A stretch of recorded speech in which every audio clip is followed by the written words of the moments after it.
Things Podcast.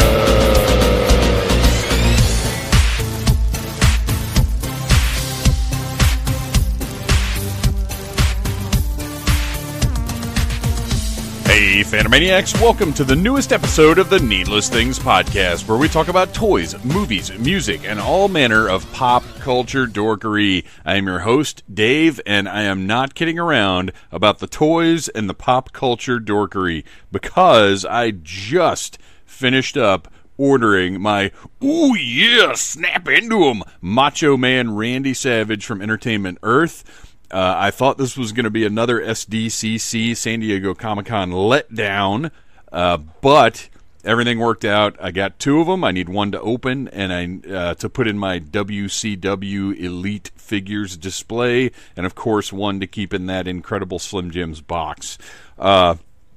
So, yeah, San Diego Comic-Con purchases this year have not been great. Missed out on all the NECA stuff. Well, that's not true. That's not true. I think friend of the show, Michael Bailey, has got a Batman Predator set for me because when you went on the website, you had to order the Batman Predator and the Superman and Alien, and I did not want both of those, and I also did not want the bother of having to resell the Superman Alien, so I just didn't order, and I was never able to purchase the Capture of Splinter Ninja Turtles set, which I'm still pretty infuriated about. Rumor has it that I am correct and that NECA will be making that available single carded versions through GameStop or some other retailer. And honestly, they should just do whole cases of foot soldiers. I would buy at least 4 foot soldiers, if not more. But it's just very frustrating. You guys know, well, I don't know, you may not know. If you read needlessthingspodcast.com and are familiar with the decade of content on oldneedlessthings.com, then you know the 1990 Ninja Turtles movie is one of my favorites of all time. It's one of my favorite comic book movies. It is very, very near and dear to me. And, those turtles that NECA put out last year are a dream. I'm looking at them right now, and they're incredible. They couldn't possibly be any better. And to know that our pal Zack Ryder, our pal, the guy who I'm a huge fan of, Zack Ryder, already has his set. So they exist. They're out there of Splinter, Shredder, and 2 foot soldiers. And that right now, my having them is not a certainty, is driving me a little crazy, I'm not going to lie. But that's I'm not going to think about that right now, because I'm too excited about Macho Man snapping into this house. This week on the show, it is time for the hopefully regular resumption of our needless commentaries. Back when we recorded this, it was proximal to our pal Ryan Cadaver, and once again, congratulations to the lovely Cadaver couple, Ryan and Nicole. I'm looking forward to recording again soon, because we do have a July commentary to get in the bag, but it was proximal to Ryan Cadaver's birthday. He chose the Life Aquatic with Steve Zissou. And I'll go ahead and tell you, I wasn't too sure how a Wes Anderson movie would be for a needless commentary, just because they're great. I have liked every single one of his movies, but they have a specific pace and tone and everything else, and I just wasn't sure. But it ended up being not only great, but the perfect way to start our needless summer here on the Needless Things Podcast and at needlessthingspodcast.com. Needless Summer is just a designation of us covering summery type stuff throughout this season. Summer starts today. Happy summer, everybody. I happen to be going on vacation today. As you guys are listening to this, I am on the road, headed for the Augusta Toy and Comic Show. I'm not going to do a big spot for them because it's basically already underway at this point, but I will say it looks awesome. There are a lot of people who actually had a hand in the Real American Hero and WWF Hasbro toy lines. Lots of toy vendors. It's going to be awesome. I'm super stoked to be going, and I'll be up there today and Saturday. Sunday I'll be heading on to Wilmington to see my parents, and me and Phantom Jr. are going to spend almost a full week in Wilmington hanging out, and then I come back and I've got a nice couple of days off to recover from all of that. This, I believe, marks the longest vacation I've had in 14 years, maybe. Because usually I take about a week off at a time. The way my work schedule works, that's just how it goes. And I'm getting 10 full days off here. And not only that, but I'm on day shifts, coming back on night shifts. So that's almost like an extra day in there. So super stoked, very excited. I need to not be at work for a while. That is a good thing. And the other aspect of that is I have a lot of work to get done for the site and for the show because I don't want to have to post or do anything else while I'm on vacation. Now, don't get me wrong. I will be covering the Augusta Toy and Comic Show. You'll see, if you're following me on the social media, Phantom Troublemaker on Instagram is probably the best. But also posts on Facebook and Twitter. Well, Twitter is literally always a carryover post. I don't post directly to Twitter ever, but everything that I do goes to Twitter. So if you're following Phantom Troublemaker on Twitter and Needless Things _ on Twitter, then you'll see all the stuff. The only downfall to that is that you have to actually visit Twitter, which I don't recommend. So yeah, Phantom Troublemaker on Instagram is probably the best way to follow the Augusta Toy and Comic Show. I'm super stoked. It's going to be awesome. But that means today I am prepping all of the posts for next week, the rest of the posts for this week. That's 2 episodes of the podcasts.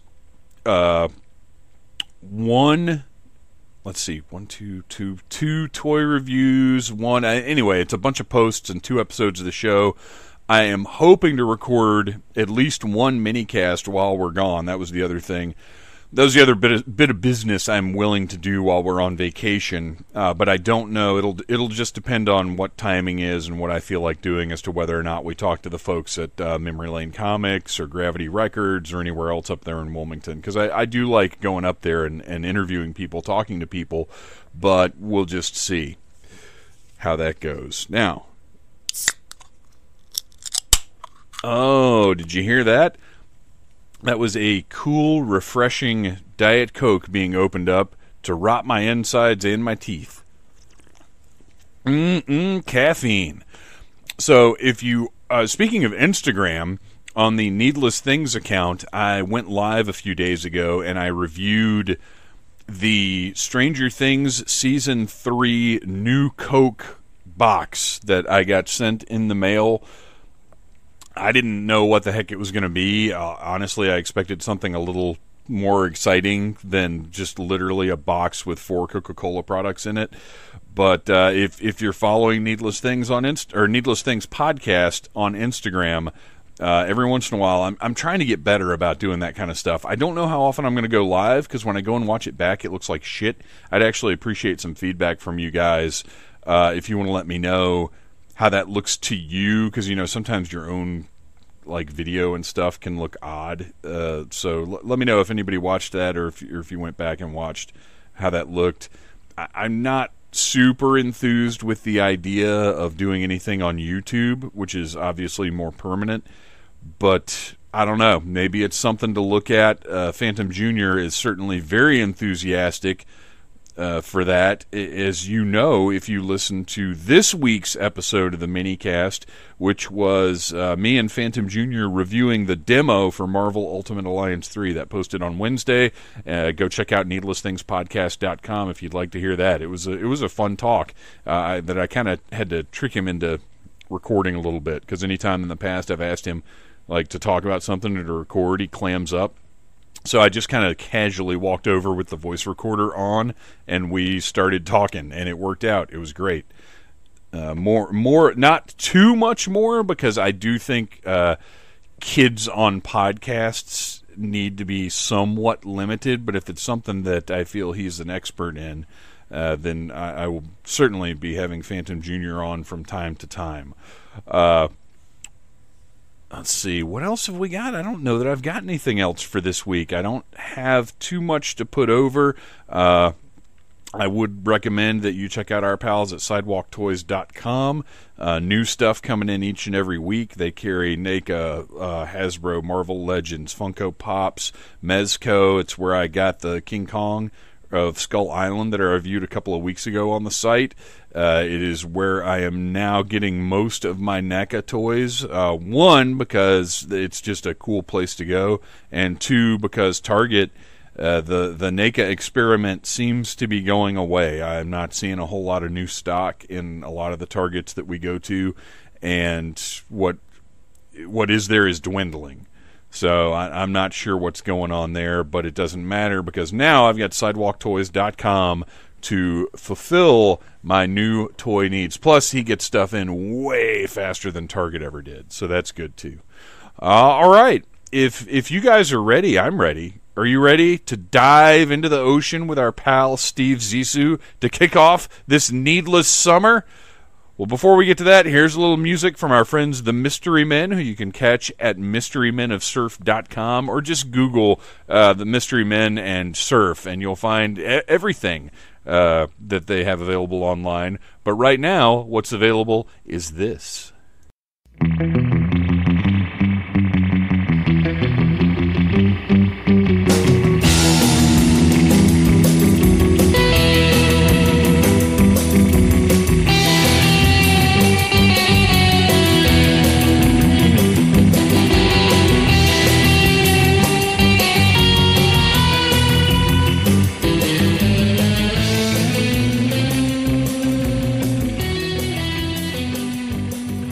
We're in the Phantom Zone. We are watching Mr. Ryan Cadaver's pick for his birthday, which will end up being last month. Yeah. Because we're getting caught up, people. We're doing the best we can. Everybody's busy. People are getting married. People are making movies. People are trying to perform the last fifth of The Princess Bride in front of a live audience in downtown Atlanta. I drink a lot. Arian drinks a lot. We got stuff going on, is what we're trying to say. But it's this will be June's commentary. We'll be kicking off another needless summer. And what better way to kick off a needless summer than a trip to the ocean with your guide, Steve Zissou. Steve Z. Now, we're going to go ahead and start. Unfortunately, I've got the Basic Bitch Criterion Blu-ray, or DVD. I don't have the Blu-ray. Yeah. So we're just watching this in, like, judging you standard definition. You should be judging me. I should have just ordered the Blu-ray. But we are hitting start now. For those of you listening at home, put in your DVD or whatever. I think Wes Anderson movies only come Criterion, right? Yeah. He doesn't even do standard releases. There was Oh, yeah, you're right. I think they're all Criterion, but right? I do have, like, 3 versions of this DVD. Because there's, like, one that's, like, an actual, like, it's, like, a picture of the cast. And I have that one. Weird. Oh, yeah. Maybe there is a basic release. Maybe they come out on Criterion first. Yeah. Well, anyway, whatever you've got listening at home, go ahead and press play, like we're doing right now. But I've got it muted. Like 3 versions of that, so I don't know. I've got our subtitles. Look at this classy-ass Criterion collection. You know what we should have done? Earlier, on our first run-through, we should have gone to that Criterion setting deal. If you go to the menu on any Criterion Collection release, there's a calibration thing where it calibrates the audio and video of your system to cinematic standards. Oh, Whoa. wow. Yeah. I had no idea. Yeah. It'll actually walk you through setting whatever your system is to look like it was meant to see the picture. Because you're like, for most of you boneheads at home, your TV is probably on factory settings because you're dum-dums. Yeah, you gotta mess with that. You can't just go straight out of the box. That's why everybody was crying about that episode of Game of Thrones, is because you just brought your TV home and plugged it in and sat there and watched it like a stuffed animal instead of actually partaking in life and adjusting things to be their optimal settings. I also feel like people watch TV with all the lights on, which is insane to me. Yeah, that's crazy Okay, too. I'm going to need you to stop attacking me. Okay, I'm sorry. You need to Because invest. I am the kind of person that will plug the TV in and watch it with all the lights on. No, you got to invest in one of those Luminoodle deals or whatever. Yeah, You I even got stick that on the back of behind the TV. Yeah, I got one. Buy it. What is it, Arian? I'm sure you know the name of it. I don't know. Biased lighting. Isn't that what it's called? That sounds right. I don't know. Oh my gosh, these subtitles are ugly as fuck. Oh, yeah. I really expected these to be fancy. Yeah, especially for such a fancy movie. They look like NES letters. No, they're period accurate. It's all part of Wes Anderson's charm. Okay, sure. Yeah, the Blu-ray does look exceptionally better. I should have brought it. Yeah, I believe that. Well, I didn't expect, because I've watched DVDs down here before. For those listening, I have a projector that I'm trying to look and see what the heck kind it is. Optima. I have an Optima projector. This is the second one I've owned. This is the first 1020, 1080, 1080p. Yep. 1080 whatever. It's the first one. The last one I had was 720. But I've played video games on this thing. I've watched DVDs, watched standard television and whatever. And this is one of the worst looking things we've watched on here. I think the transfer on the DVD is not great. Which is really surprising. Or is it... Well, you said the Blu-ray looked good, though. The Blu-ray looks great. Okay, Yeah. so yeah, maybe it was a misstep from Criterion on this one. Yeah, I mean, it does have that kind of filter look to it to make it look like a little bit Right. But that's... off, But this is a different this just quality looks like issue, quality, what we're looking at. So unfortunately, we are down a crew member. Our Red Ranger got eaten by a jaguar shark. Hashtag Is he alive? He got eaten. bitten? You said he got bitten. No, bitten? eaten. Eaten. Is he dead? Torn to pieces in front of my face. He was eaten. But it's okay because I shot it dorsally with a homing dart. I'm pretty sure he's got the hydrogen psychosis. Is he dead? But we do have our pal Arian, of course, Ryan Cadaver, who selected this selection. Yay. And Nicole Gould. Soon to be Nicole Gould Cadaver. Yeah. Congratulations, you crazy kids. Yeah, we're getting Thank married you. in 10 days, and it's fine. It's totally fine. I'm not freaking out. There is zero Sneaking up anxiety. on us. I'm absolutely fine. There's nothing sure wrong everything's here. fine. I'm fine. Yeah, well, that's why we're hanging out just watching a movie instead of planning for this momentous occasion. I mean, at this We've got point, plenty of time. you know, Plenty of when time. I'm fine. you know when you just kind of put shit off for long enough, and then it starts getting so close, you're like, well, fuck it. There's nothing I can really do, so you just kind of let That's it the happen. best way to be. Yeah, and that's how we are right now. I'm just That's- like, whatever. That's how I've been. It's gonna happen. Yeah. That's how I've So- been handling literally every episode of the Needless Things podcast for the last 4 months. Hell Honestly, yeah. if you guys want to come to the wedding, I will be in a dirty wife beater and my underwear. Ryan will have one shoe on. And We'll he'll be have- drunk as shit, apparently. Yeah. Oh yeah. 1 That's- p.m. that's we my will be plan. hammered, however, we will just have one dirty cup full of some unidentified Wood grain alcohol. Yeah, that'll be the open bar. Oh, also, just gonna make this known. Because, Also, we'll accept cash. yeah, we will accept cash. Cash But- is a good present. But also, just to let it be known, in case there's anyone who's listening to this and they're like, oh, why wasn't I invited? Because you weren't fucking invited. Because Stop it's invite asking only. me. God damn it! I literally have had Because five. there's five a people. limited amount of space. There really is. It's not like I'm. But I'm sorry, not trying to take over the podcast. But there was several people at Sweetwater this past weekend that were came up to me and they're like, "Why didn't you invite me to your wedding?" I'm like, "Holy shit, who does that?" I think I know who does it. I think that because we've got 2 hours of movie here. Oh yeah, It's a fantastic film. oh yeah.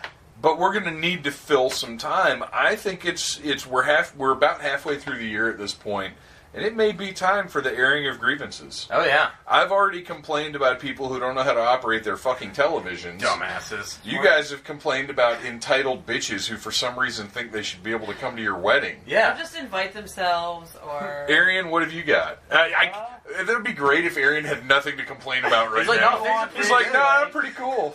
Do you want this like in order of like most glaring like hatred?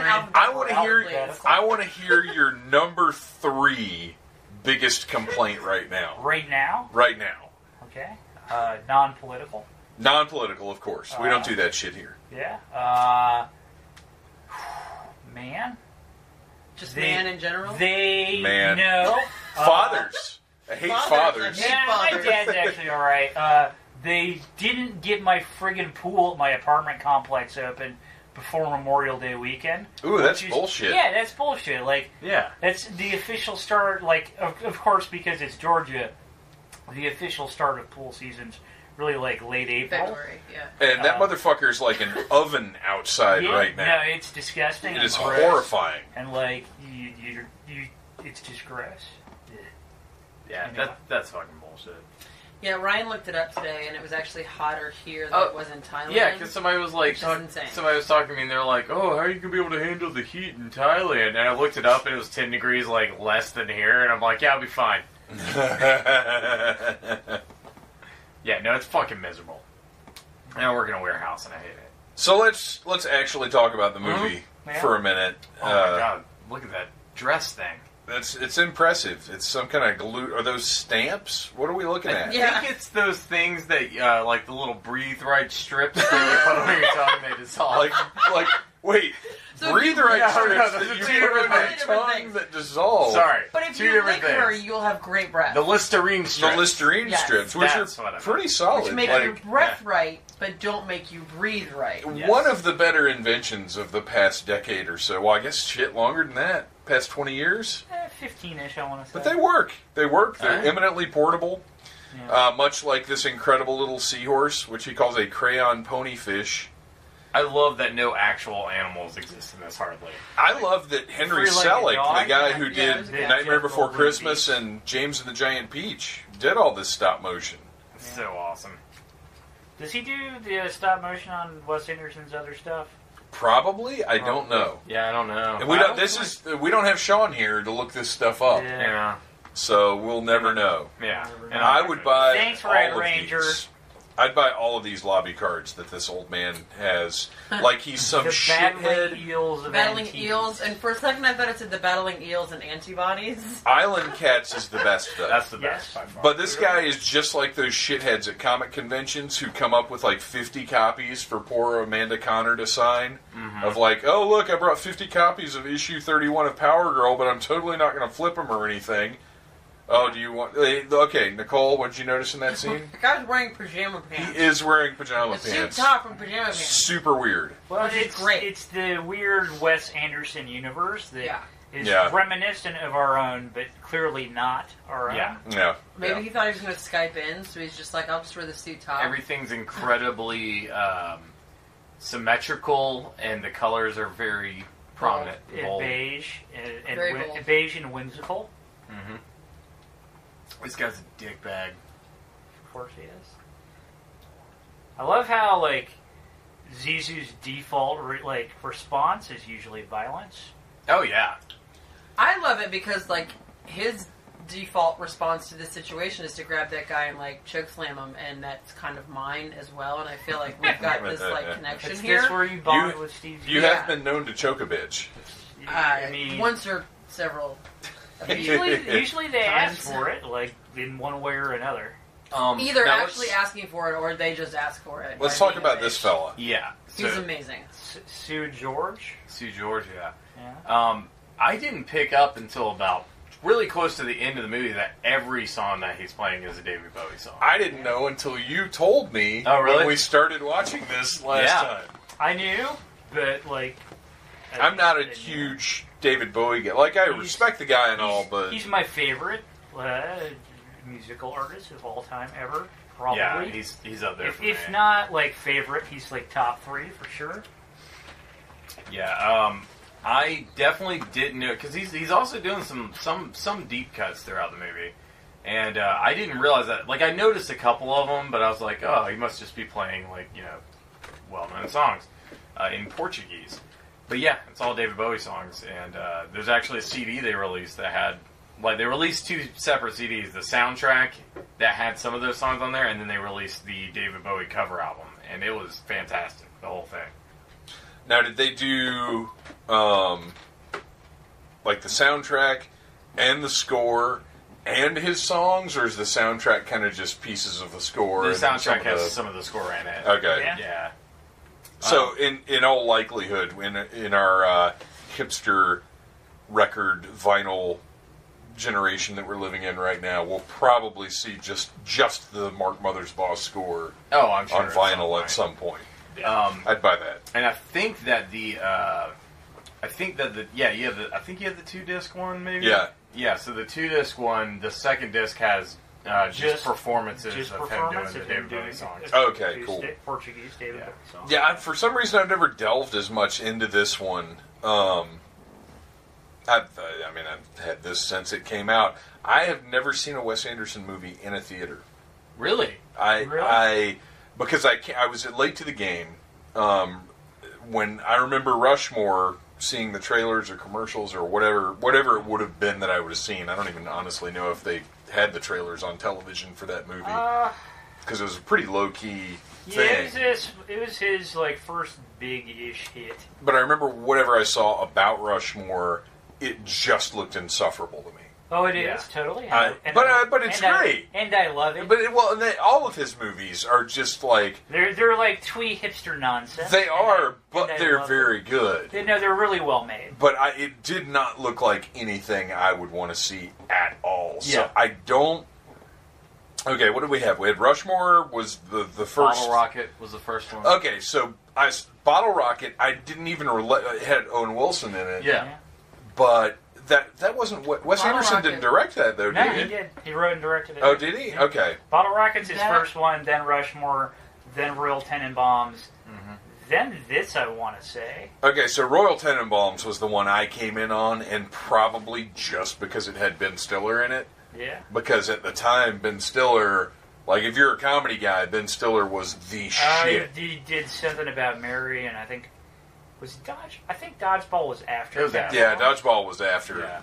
Well, Tenenbaums was my introduction to Wes Anderson, and I full on 100% did not get it the first time I watched it. Oh, really? Like I was like, what? Because I was a Ben Stiller guy too, and I'm like, oh, Ben Stiller's so funny, and I was like, why is this movie not funny? I don't get it. Now I love it, and I actually do think the movie's really funny. Yeah. Is it like an age thing? How old were you when you saw it? Yeah, I mean, I was really young when I saw it. I've got stuff like that that I didn't see it at the right time, so it didn't work for me. Exactly. I saw Bottle Rockets, and absolutely fell in love with it, and then, but I didn't really. I wasn't ever like, I wanted to see all this director's movies, whatever. I was just like, this is the best movie ever. No, I saw Rushmore in the Tenenbaums theater. next. Saw Rushmore in the theater and instantly fell in love, and then I rented Bottle Rocket, and I've seen. Gosh, I saw up through this one in the theater, and then after that, around the mid 2000s, I just stopped going to theaters. Unless it was something that had a bunch of explosions and crap. Because what are you really going to a theater to see an artsy Wes Anderson movie for? Right. I mean, it does it's not. They're not particularly cinematic. Yeah, films. home theater technology now is so good. That, right. If it's not Avengers or something, I don't even go see comedies in the theater now. Yeah, you can enjoy those very well, in your living room. I mean, honestly, this might play better on an Yeah. old tube TV, like a wood grain floor standard. Very symmetrical. I actually saw this movie 3 times in theater. It's crazy to me that this is only his 4th movie. Yeah. It's because everything's. I feel like he's got because all he's got Bottle Rocket, Rushmore, Royal Tenenbaums, Life Aquatic, Darjeeling Limited. That's a great one. Fantastic That's so Mr. Fox, Moonrise Kingdom, Grand Budapest Hotel, Isle of Dogs, and then the French Dispatch is his next one. It's funny because I mean, obviously that's everything, but in my head, he's much more prolific. Like he's been around forever. Yeah. That's very interesting. And then Life Aquatic came out in 2004. I thought it came out before that. I feel like he puts a movie out like every 3 or 4 years-ish. We've got 96, 98, 2001, 2004, 2007, 2009, 2012. So yeah, you're right. About every 3 or 4 years. 2 to 4-ish years, But he has the most unique style. Like, his movies are instantly recognizable. For sure. Oh, yeah. Can we talk about this set? Yes, we can. Because it's wonderful. I think it's fucking brilliant and so... this isn't a great word, but it's so, like, artistic. It's so creative. It's a work of art. Just beautiful. The whole ship's laid out from the side. Because it feels like... it almost feels like it's stop motion or like animated in some way, even though it's not, you know? Yeah. It's almost like you're seeing live people on like a weird stop motion like a stage. play or something. Yeah, it very much feels like a play. It's so cool. All of his movies, though, have that, like, theatrical play quality. Unreality. The way that they're shot. And a lot of them actually have, like, plays is like subject matter, like Margot Tenenbaum's a playwright. Moonrise Kingdom, they're putting on a play. Mm-hmm. So, and they have like very prominent, like not this one, but a lot of them have prominent acts and stuff like acts. Yeah. Too, and blatantly separated out by acts. Yeah, for sure. So Owen Wilson has been with Wes Anderson from the start. Yep. Yeah, they went to film school together, I believe. And is in this movie seems to have several different accents.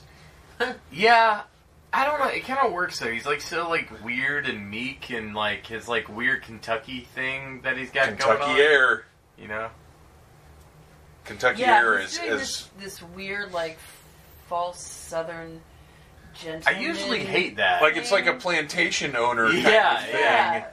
But then it's almost weirdly endearing because it seems phony. I don't know. It almost dips into like a British accent a couple of times. Yeah. It's really strange. And then it's this funny guy, because his character seems sincere, but his persona seems put on. phony. Yeah. This looks like Taylor Negron. Does kind of look like. But I think he'd passed away by this point. Nah, he was like the late 2000s. Was it? Yeah. Okay. Because Taylor Negron was, he's in the Aristocrats documentary.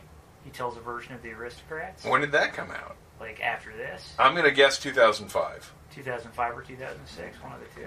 All right. Because it came out before I left Atlanta, and I left Atlanta in 2007. The Aristocrats would not make a good commentary. No. But it does make an excellent watch. Oh, yeah. It's great to get drunk and watch. 2005! Look at that! There you go. Fantastic. Yeah, I don't know. Wes Anderson has this way of making these characters that are like, I mean, they're almost all like pretty awful people, but they're all like, they all have like little. But they're all like endearing in a little way. They're endearing, like, and they're like, there's always Royal, something about each one you can relate to. Yeah, like Royal Tenenbaums, one of my favorite characters of all time. He's a complete bastard. Oh yeah. Well, it's and at times he's very endearing. Yeah, even though he's a bastard. It's interesting because it's like Pagoda stabs him multiple times, then feels bad every time he stabs him. All of the characters are very exaggerated and put on, and again, sort of theatrical, but also they're very real because there really aren't any heroes. No. Yeah. Like, everybody's kind of a dick, and it's just like real life. Yeah, like exactly. Nobody's like great. I'm fully aware I can be a dick. I don't. What? No. I don't particularly care any longer about it. Is the thing. We all have people in our lives, though, that we care about very much, even though they're a total pain in our fucking ass. Mm-hmm. Right? True. Yeah. And what the fuck? And Ryan, not name Ryan, not name hypothetically. Ryan. But you know what I mean? Like, everybody has that person that they're just like, well, that's just them. Right. And, like, you love them. Even I feel like everybody's that way, though. Yeah. Yeah. Everybody has... Everyone has something. Has bullshit that, like, gets to you from time to time. Yeah. And that's just being human. Yeah. That's just having relationships and being human, yeah. Right. Yeah, and that's the thing. It's like his character, or his whole world is like really fantastical. But somehow his characters are like more real than most movies you watch. Yeah, even though they're so exaggerated. Like Steve's like a fucking child that like at one point was kind of like at the height of his career, and now just like very insecure. He, he's like Thor. Well, and I think the idea is that he is just like this. It just happened that he found success at one point. Yeah. Oh yeah. Like, it's not that he's... He even says, like, I never felt like the guy on the poster pointing. Right, right. Yeah, there's a lot to be said about life in Wes Anderson films. Yeah. I think that's why I like him so much. Like, the Darjeeling Limited, I love that movie. And I mean, It's anyone fantastic. who has any siblings at all, that movie is just so real, even though it's ridiculous. I love these practical effects jellyfish on yeah. the shore. They're awesome. That are so clearly like these internally lit Trash little blobs. bags. Right, Yeah. right. Big plastic shopping bags with like It definitely a gets the point across, though. It looks good. Yeah, yeah. I mean, it's awesome, and there's a quality to this that is very.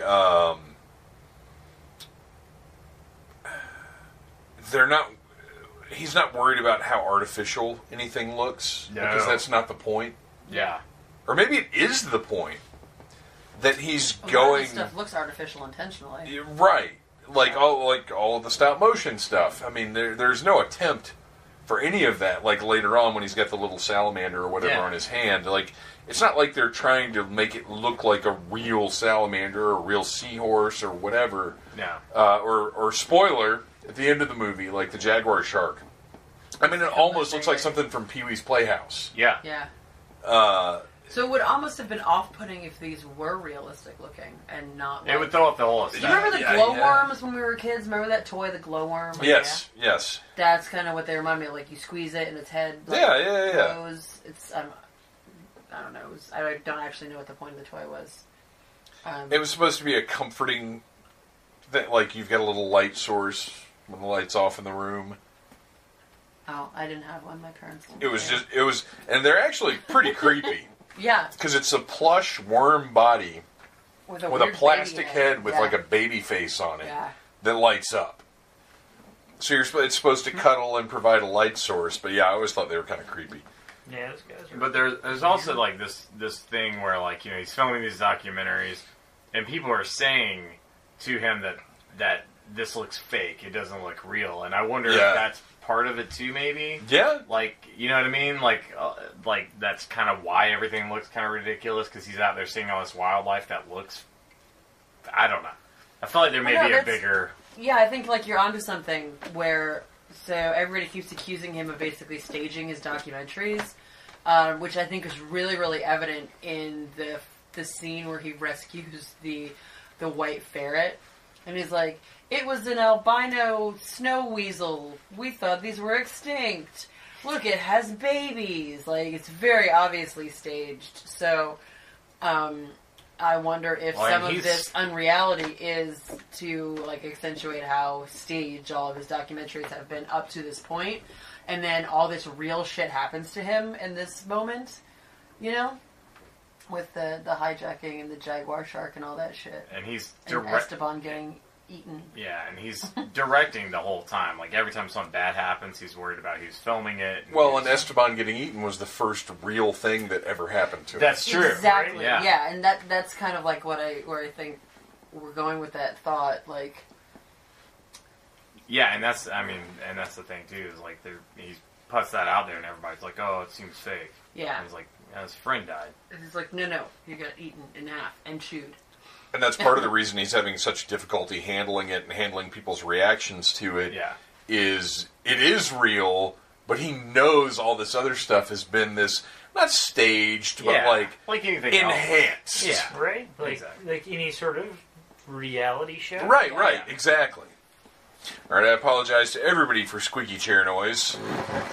Oh, but there it is. You guys, please continue discussing the greater realities of Wes Anderson films. That would be great. Sure.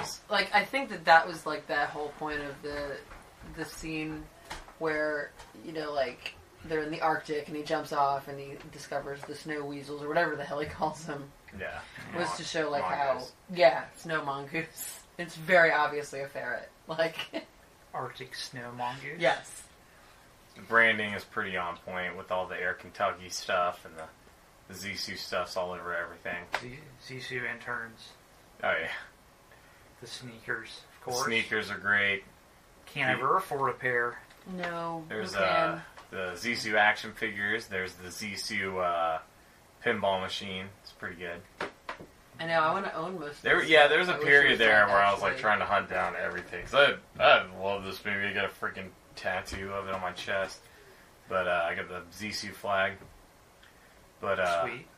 yeah, I mean it's kind of sweet. It's kind of like a horrible tattoo. I gotta get it redone. But Yeah. I was like 19 or something. It's very nice. You should.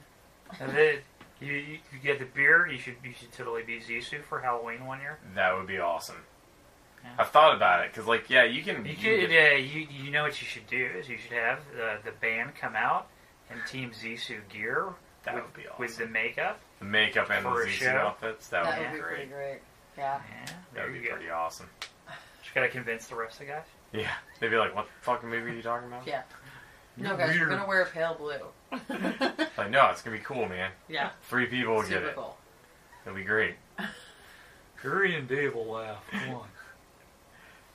I have seen Dragon Con crews that are dressed up in all. Oh yeah, Zissou no, gear. for Yeah. sure. Yeah. There's like Zissou crews that'll wander around. It's pretty awesome. Yeah, I'm so totally. I'm not gonna. I'm probably still not gonna show up to Dragon Con this year, but I'm so looking forward to all the pictures of the Fat Thor cosplay. Oh, there's gonna be so many. So many. It's gonna be. Fat It's Thor. like I said. So the- many people watching that movie are like, "Fuck, Yeah. yes, It's- now I can it's do it." dude, It's my time. It's finally my and time. like I even said, like before I saw that, but like I was thinking of like cosplay ideas for fat dudes, and I said like you should do like Fat John Wick and call yourself John Thick, or Fat Nick Fury and call yourself Thick Fury, and that works because you could be either the Samuel L. Jackson one if you're a black dude, or a white dude, and as we know, representation matters. Yeah, Just like this movie, because there's assholes everywhere, and there's always an animal in the background. Yeah. yeah. There's always like a Siamese cat. Is that what those are called? It's a think Siamese so. cat. Yeah, but what's funny? What's I love funny the is whale in this scene. Speaking Oh, yeah. of animals. what's funny is they're like they're Siamese cats. Like this is his private island. There's Siamese cats everywhere. Like if you look at like in their house, the only cats you see in this movie are Siamese cats. Yeah. And then he gets there and she's like, she's like, yeah, your cat died. It was bit in the face by a rattlesnake. And Ned's like, what kind of cat was it? And he's like, I don't fucking know. I think it was a tabby. Like it's just funny because all they have is Siamese cats. Yeah, like the whole time they're having this awkward conversation, the whale is It's in the just showing off. background, just like rolling around and showing its belly, and it's pretty fabulous. The fact that Zissou has like his own island with a whale, like I would probably just retire and live there. That looks awesome. Yeah, and he's very much like, oh, I wish we had enough money to I'm like- make this movie. I wish we had enough money to like buy this equipment. Seems I'm like, like, you have a lot of money. but you have an island. Like, I don't know. It's his wife's island. Yeah. That's true. But that is kind of how every rich guy is. They're always like, oh, I'm in debt, and you're like, yeah, but you have like a mansion. Yeah. Well, I'm not giving up my mansion. Yeah, exactly. Yeah, Never. Or my orca. yeah. No. I mean, you could sell that orca. That's for a pretty unreasonable. good- Yeah. I feel like it costs a lot to like care for a large orca whale. I don't think that is like a pet. It's just, well, no, because he was feeding it. It's enclosed, It's isn't enclosed, it? yeah. Yeah. Okay. Yeah, I don't think it's just hanging out. Oh But he god, can't this take- scene is so awesome. But he's also always doing research. Maybe he's just like, helping it or something. I don't know. 'Cause I don't think he'd be doing like a SeaWorld thing. Well, I think he cares about what he's doing. He cares about, the pursuit of, I guess, getting video of creatures. Science, yeah. It's not really. It's not that he cares about science. He's more science-ish. Yeah. He like surrounds himself with scientists. But I mean, he has a passion for the ocean. That's obvious. But he also has a passion for being famous. Exactly. And that's more right. He has a passion and for drunk being like and hitting on women. Yeah. Yeah. Like when Eleanor leaves, he's like, who's gonna know all the Latin terms for all these fish? I didn't miss the action figures, did I? No, that's a later scene. Okay, that's what I thought. I do love when Klaus is like just walking off. He's like, "Not if I see you first, son." There's a lot of Klaus just glaring at people that cracks me the fuck up. And he just slaps the shit out of him, and it's like so out of place. He's Willem Dafoe is like such a good weird dude. Yes. Oh yeah. Like if you want like a dude that like will vaguely unsettle the audience, cast Willem Dafoe in your movie. Intense, anything. Yeah. Yes. Oh yeah. Yeah. Intense German. Cool. I read it in an article about German. myself. I like that he's reading articles about himself. Well, of course he will. Yeah. I also like later on how fake his beard looks, and it's very clear they were doing reshoots. Oh really? Oh yeah. There's a shot later in the, it's towards the end of the movie. Is that where you said that he looked like Tom Hanks or something? Maybe. No, it wasn't there. But it was around there. Okay. He's I think that was just because we're not used to seeing Bill Murray cry, so that was kind of just a weird face. yeah, well, and that's what it was. It was him showing that much emotion. But yeah, I'll point it out when we get to it, because I was like, yeah, I never noticed that. is that a fake beard? But then the movie kind of just kept going, and I didn't think about it. But seeing him right now, I'm like, whoa, it looks really fake. I watched the commentary on this a long time ago, and they're talking about how Bill Murray like put on weight for this role because he thought it'd be funnier. But I'm also just wondering if Bill Murray just said that. That's like a thing I would say. I'd be like, yeah, I'm putting on weight for this role I'm doing. Well, the funny thing is, he's not even that fat. No. He's got a gut. He looks like your average 50-year-old dude. Yeah. Yeah. Like, he doesn't even look like Hollywood fat. No. Although, I guess, up against, like, Willem Dafoe and Owen Wilson, who are both very trim Or Jeff Goldblum. fellas. Jeff Goldblum is, like, some sort of sexual deity. Yeah. Speaking of, let's talk about her tits. Yeah. What's going on with Titty Girl here? Do they ever even... They never it's never even acknowledged, which is right? part of the quirky Right. Wes Anderson Like, thing. she's the progressive woman crew member who doesn't feel like she should have to wear a shirt. Which is funny, because it's not like the guys are walking around shirtless. Yeah. They have to wear their licensed Zissou shirts. Yeah, except for the jogging scene, she's the only one that's ever shirtless in this movie. Yeah. No, Zissou's Well, shirtless yeah, he a gets lot. shirtless a couple scenes, but Well, it's not like a thing. He's on a bender a lot. Yeah, he's in the sauna. The Swedish sauna or whatever. Draculius. That's a heck of a name. Perfectly natural. It's definitely There's someone's also name. Dumbledore. I don't know your problems. I love that line. I It's like just such a simpleton. I can relate to that though. Like, hey, I hear what's going on here. I don't know this whole situation, but like I don't know your problems. I love that. I'm not licensed in any way, shape, or form. Great, let's go. Yeah. I love this helicopter. These are aquatic copters. Yeah. What would be the term for this sort of thing? Aquacopter. Aquacopter? Yeah, I like so, that. yeah. I doubt that's what they're No, called. I was going to go with hydrocopter. But Hydrocopter? aquacopter works better. It might just be seacopter, because Maybe- planes like that are seaplanes. Maybe it's a rafflecopter. No, it's not a rafflecopter. You sure? That'll be me after we get to the scene with the pirates. I'll be rafflecoptering all over this place. Yeah, it's my favorite scene. It's It's one of my favorite scenes in any movie ever. From James Bond to Magnum PI, that particular like pontoon helicopter, It's pretty sweet. it's with the big bubble, like the whole front of it is that transparent bubble. Only they had kept it up. This kept up the is this is a great line that you'll not kill the shark or whatever it is if it actually exists. I'm gonna fight it, but I'll let it live. What about my dynamite? And then I like how he's like, cool, let me get your dynamite. And at this point, we as the audience still don't even really know if it's real. If there was a shark. Yeah. I don't think I thought that there was the first time I watched this.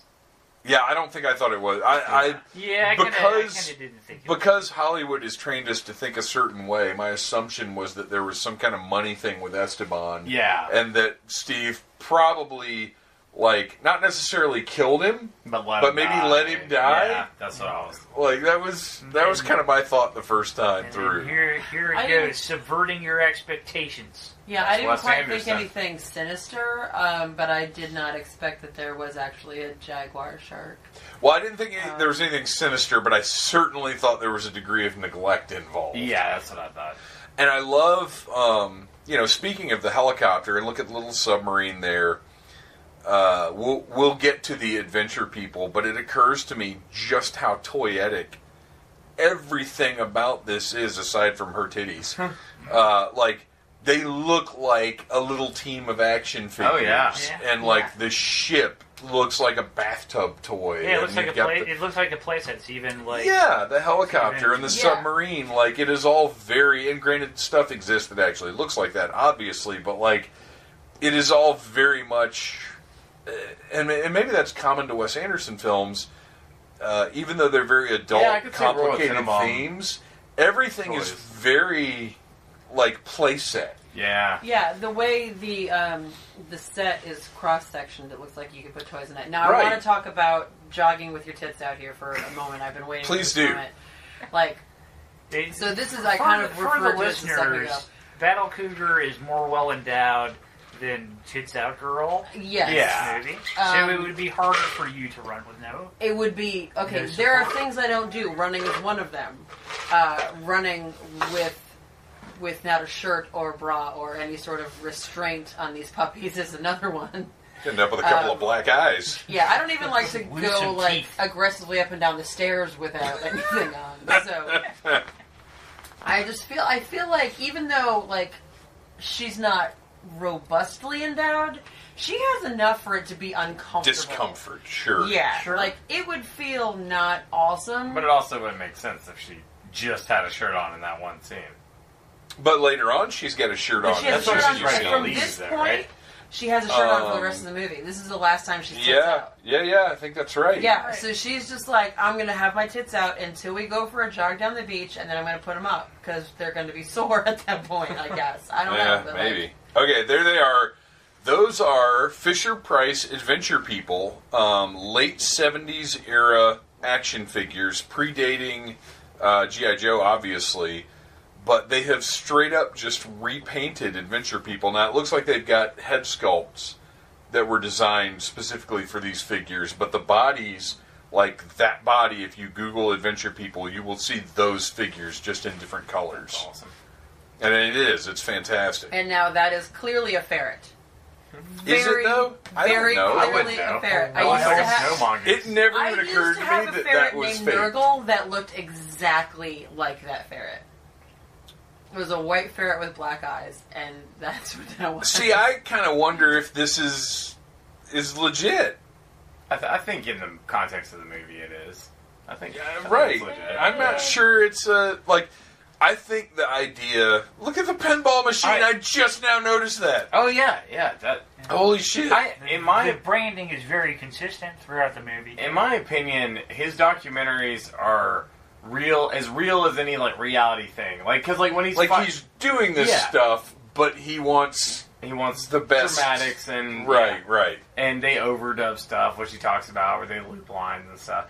And there was a scene where, like, he's fighting with Ned, and he, like, runs at the cameraman, and he's like, turn that fucking thing off, and he's like, all right, cut, you know, like, he's aware that there's shit being filmed at all times, and he's trying to make it dramatic and crazy. Even when he's in a serious fight, he wants to make sure they get the best footage. So is it almost the humor of that scenario is that he's doing all of this impressive stuff, but that's not enough for him. Yeah. He needs the drama on top of it. Exactly. Like, he's actually doing really cool shit. Yeah. He's in the Arctic. But he wants more. But it's not Yeah. cool enough. He's swimming in the Arctic. He has to find a previously thought to be extinct species and rescue it. Because, like, he jumps off there in his Speedo into, like, the frigid Arctic waters, and then he's like, what's that? I heard a distress bark. Which they probably already found it, and then, you know. Well, and what makes me think... I think it's a little bit more like it was planted. Well, I don't think so, though, Be out because at sea. we just saw these exotic crabs. Yeah. They do establish other fantastical things that are legit Yeah. and that are part of... I think it just This seems fake to other world. people. Yeah, But then why not make the mongoose exotic? Why make it a ferret? Because no one except for you knows the difference. I think that's true. That Wes Anderson was like, nobody will know except for Nicole. Yeah, I think so. Yeah. I think it was. No. I don't think that he took ferrets with him. On No, the I boat, think that so- was legitimate. I think in the context of the movie, I I, think do so. think that was a white snow Yeah. mongoose. Now, I think maybe the events that happened in that were out of order. I think maybe they found him first, and then he's like, "Hey, what's shoot me jumping off of this thing and seeing Yeah. Park?" I think that's probably how it went down. Right. Because that's how reality TV's done. And you mentioned that a lot of Wes Anderson's movies are separated by acts, but this, even though it's in the context of the documentary, this one still is. You can see the boom there. I love it. Oh, that's funny. That's great. Shark tracking. And I love that Jeff Goldblum's character actually has a sea lab. I love that With they're a talking. spiral staircase in it. I love that they're talking about breaking into a sea lab in the documentary. Like Yeah. he's obviously going to find owned out. by a colleague. Yeah. Yeah. Oh gosh, I would love a Sea Lab movie. Oh man. Sea Lab 2020. Oh yeah. Or 2021, Yeah, whatever. it was 2021, but 2021. but the guy who voiced Captain Murphy died, so like I think they could still... No, I mean like a live action one, though. yeah, Like, they could just throw John Hamm in there. It's fine. yeah, that's true. And Eric Estrada's still alive, so you got that going for you. Yeah, that... Oh, gosh, that would be awesome. Or just make an Operation Hennessey. The Happy Cake Oven That'd be great, episode too. of Sea Lab 2021 is quite possibly my favorite episode of anything ever.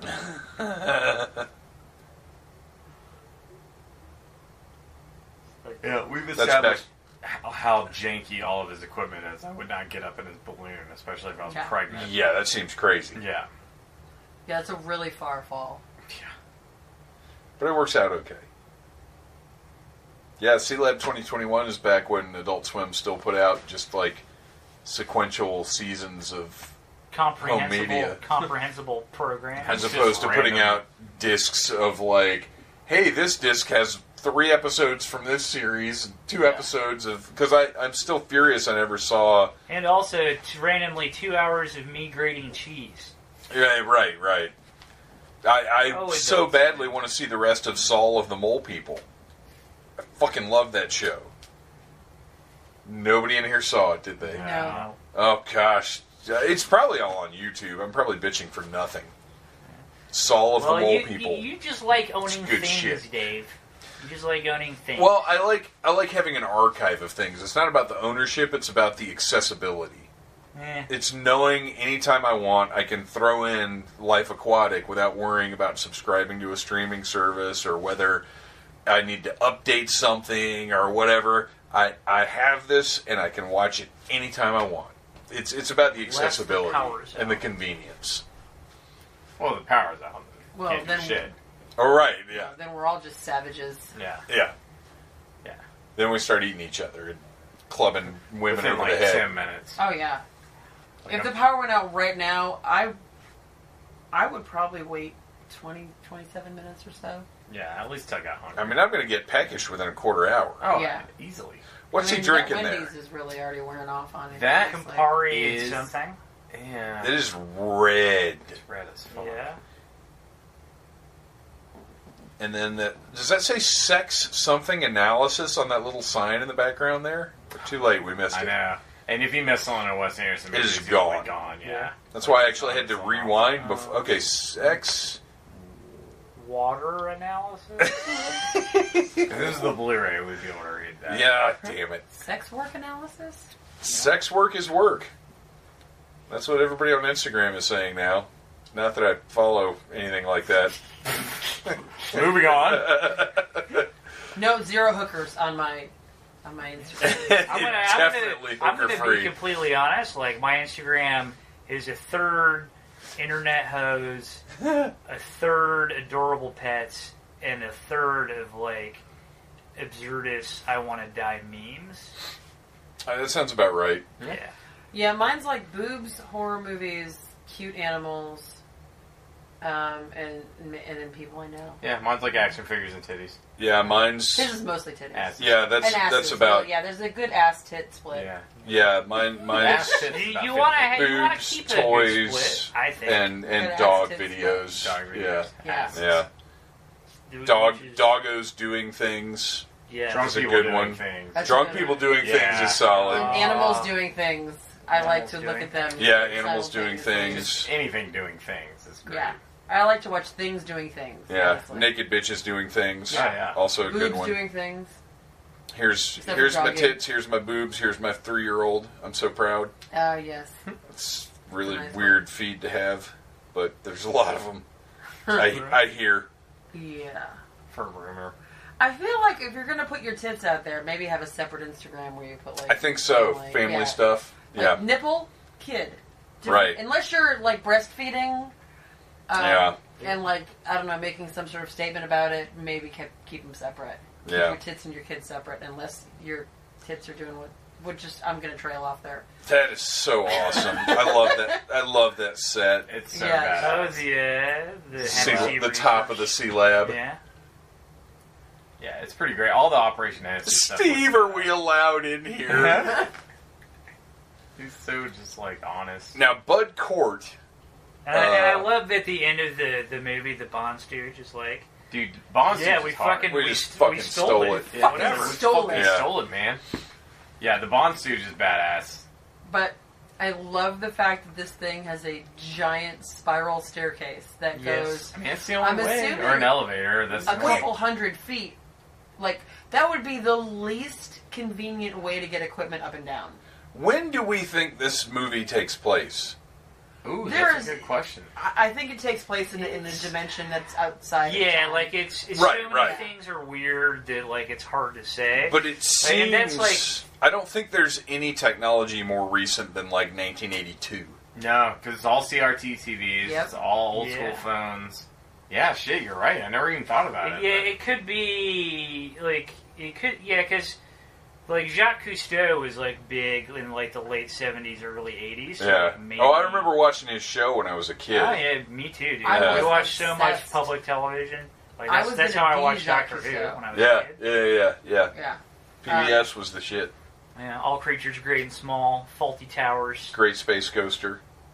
Yeah, because even Hennessy's stuff like looks pretty old school, and he's like top of the top. It's well, and that's the thing is this looks like the fancy pants sort of vision of future technology. Yeah, you know? exactly. It's like Tomorrowland, like Yeah. that kind of. Like this could have easily been a set actually for Doctor Who. Oh yeah, Yeah. yeah. The only difference would be there would be a monster that was very clearly made of canvas, rubber cement, and spray paint. There was one old one I watched where the bad guy, the monster was straight up green bubble wrap. Oh yeah. That's Ark in Space. Yeah. It's it like was really good. It's like spray painted green bubble Yeah. wrap. Yeah. Yeah. I love them. I love them. You have to accept what they are, Yeah. but once you're able to accept like the era stories and are what they The do, older Doctor Who's. Yeah. They're totally cheesy, but I mean, whatever. well, they're great. It's just that they had a budget and Yeah. they had limitations, and if you can accept that, they're so entertaining. I love it. Espresso machine. Yeah. Make me a latte. It's true. Everything's better with lattes. I like the the red hats are, like, they have their red hats, but they're all kind of individualized. Oh, yeah. Like, Klaus's red hat has the little bobble on it. Mm-hmm. And the Australian guy, who is Locke from Game of Thrones, who is Charlie Bucket's father in Tim Burton's Willy Wonka. Yeah, it's like a hat. Look at his, also, yeah. He's also in Inglourious Bastards. Yes. He's one of the His actually has a snapback on it too. Yeah, it's like a baseball hat. It's weird. It's really weird, and I wonder if that's like an Australian beanie or something. Like if that's actually a thing. Ned has a little stoplight on it. Yeah, what's that all about? I don't know. I've always wondered that. And He's got the turban. Yeah, he's got the turban. What's his name? Vikram. Vikram. Thank you. Yeah.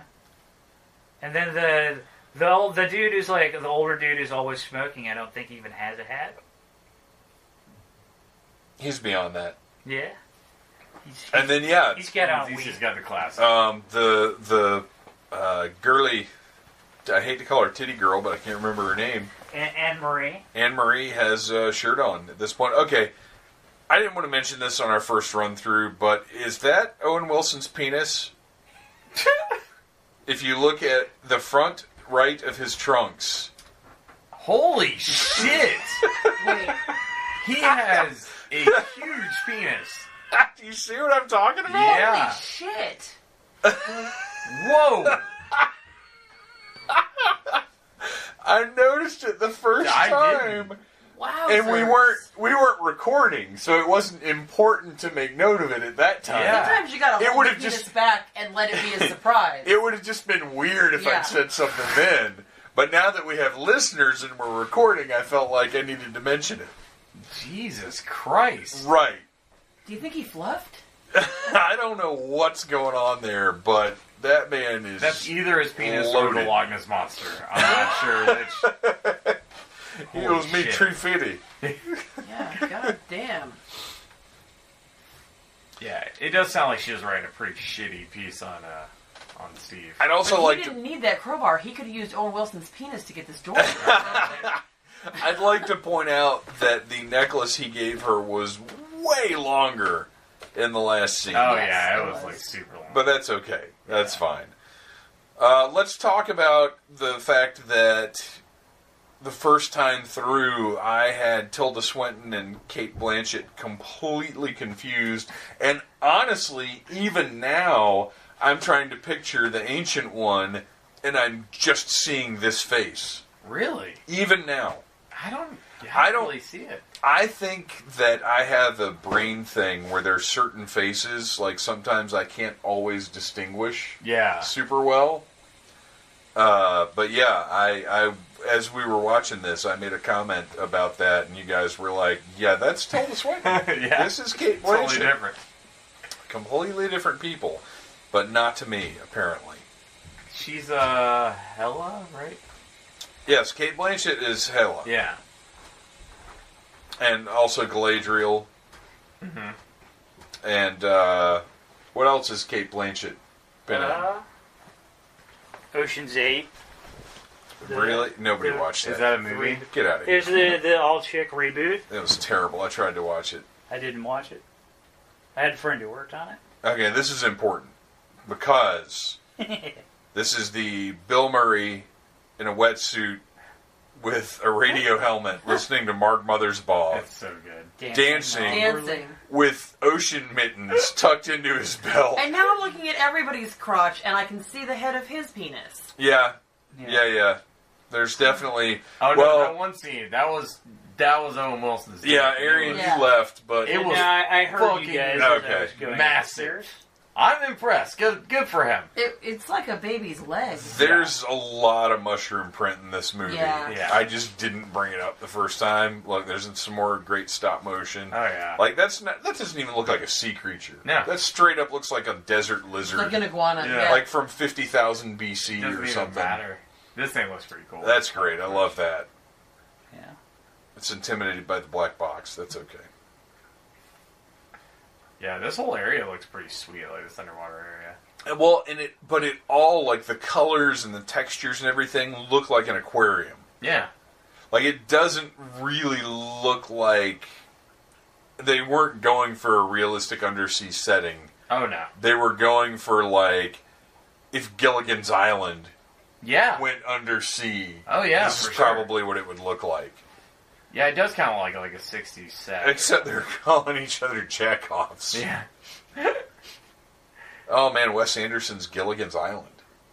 Oh, I'd watch that. I'd watch the shit out of that. Who would be Skipper? See, I kind of want... Oh. Skipper. Gene Hackman. I mean, probably Bill Murray, honestly. Yeah, you're probably right. It would be Bill. It would just be a Bill Murray. Or Willem Dafoe. Willem Dafoe would be the professor, I think. Yeah. Yeah.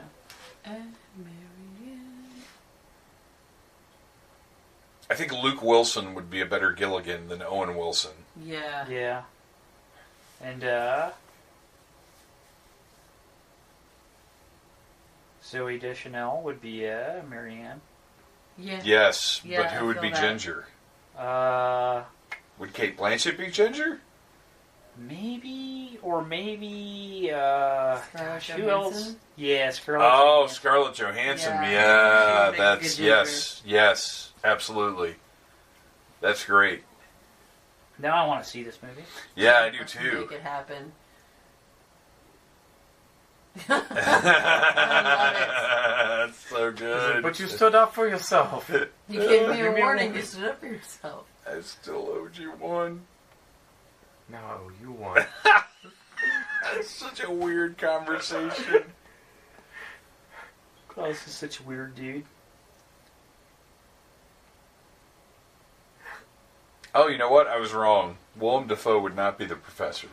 Jeff Goldblum would be the professor. Yeah, yes, definitely. Jeff absolutely. Goldblum would be the professor. Willem Dafoe would be the German Or- fighter pilot that had been stranded on the island. Would Jeff Goldblum be Mr. What's his name? Thurston Howell the Thurston Third. Howell, yeah. Ooh. Yeah. Yeah. And who would be, Who what's would her be his face? wife?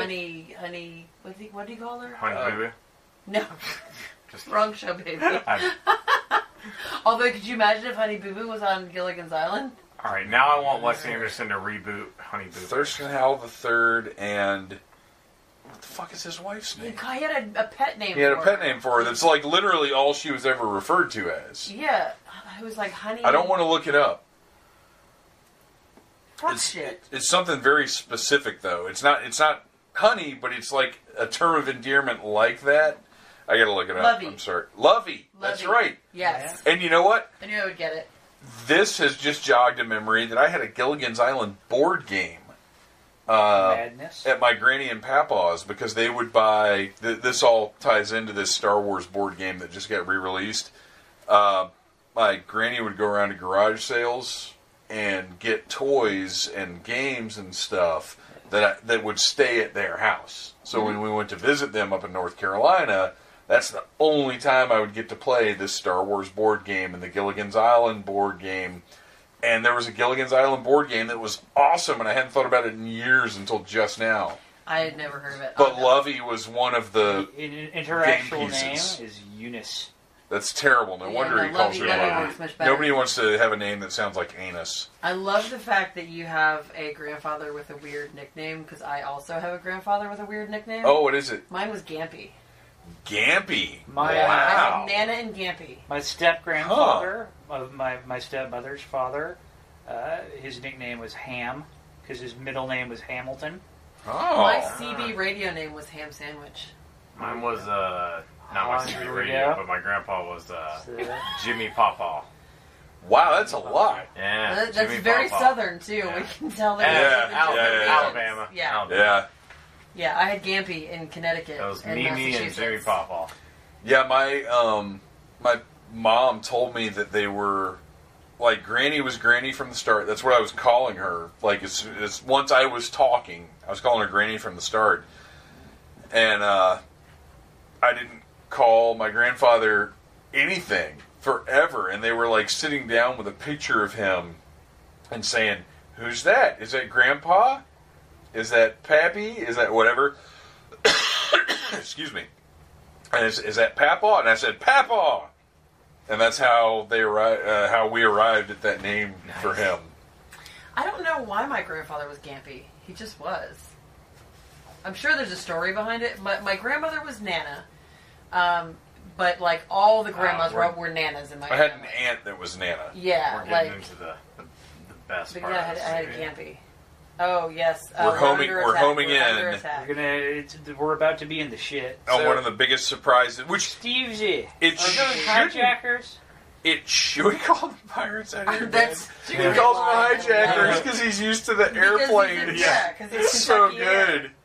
Perfect. Look at that fake ass sword. Oh yeah. Oh, Literally, great. that's not even a Party City sword. That's like a Toys R Us That's sword. like a Joe Striker prop right there. It's not even that, man. That's like you go to the Renaissance Festival and buy one of those plywood swords that they spray painted. Yeah. That's what that looked like.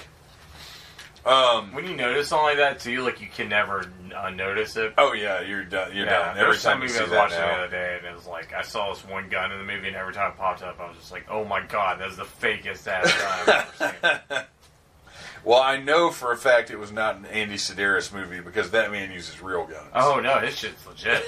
Right? Like that rocket launcher that's like some He spends all of PVC. his budget on weapons and playmates. Yes, And breasts and guns. God bless him. I'm gonna hit you so fucking hard you'll be blind.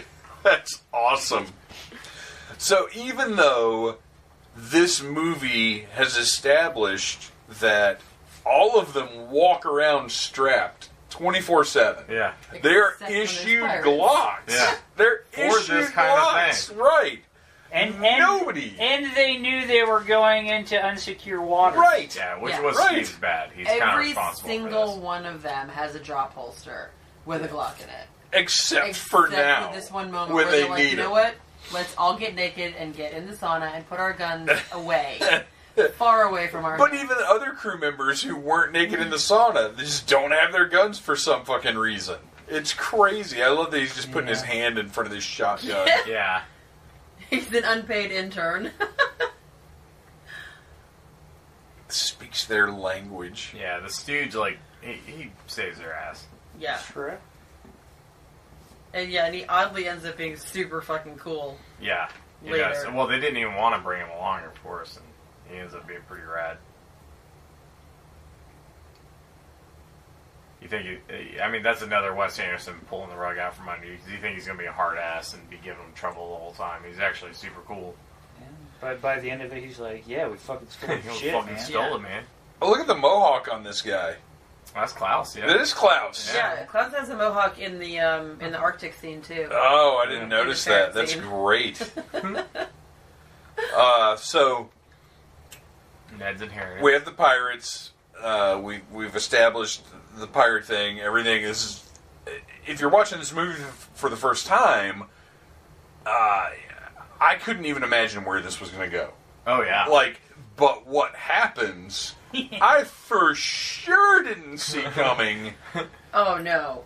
I fully expect him to be inept at this point. Like, completely inept. Yes. I expect him to attempt this hero thing, but I expect it to go completely Blunderville. And it's not like it goes great, because I think he only shoots one pirate Yeah, he only gets goes- one. the whole time, but he successfully... But he gets him It out of goes there. way better than it would if I did this shit. He gets him I would be off the dead. shit. I would don't be know like, about I'm a hero. that. Oh, there's my brains. I would have like fumbled the gun and shot Exactly. myself. Yeah. The music and everything in the scene, and like all Oh this, my like, changing back gosh. and Search forth and with Destroy light. by the Stooges. Yeah. Yeah, it's Oh, beautiful. perfect. And the build up though, it's like actually pretty fucking intense because like you're like shit, these people could die, and it's like Steve's fault and Yeah. Ned's fault because he wasn't looking Yeah. out. But here it is, TCB, Yep. SZ. Yeah, the first time I saw this, he I was goes on like, a "Are you rampage. serious?" In I a thought it was like a Speedo. weird fantasy scene where they were gonna like Right, at the end and like it would dial click it back, back. and then he would just be like Right. up against the wall or something. Well, I think when you So realize weird. it's happening...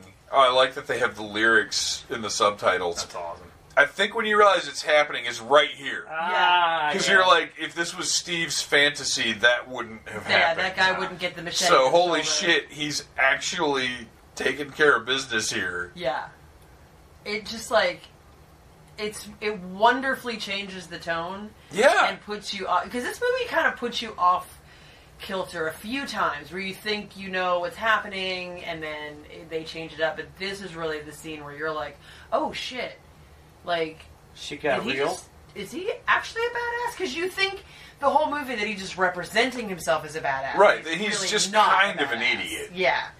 And like and that this- his wife has money and like da da da da, and he has, but no, he's actually, at least now, a badass. Well, and this, I think, lends some credibility to the idea that the things we saw before happened, but that he just wanted to up them and enhance exactly. everything. That's how I feel too. Like it's legit, but just nothing is quite good enough for his sense of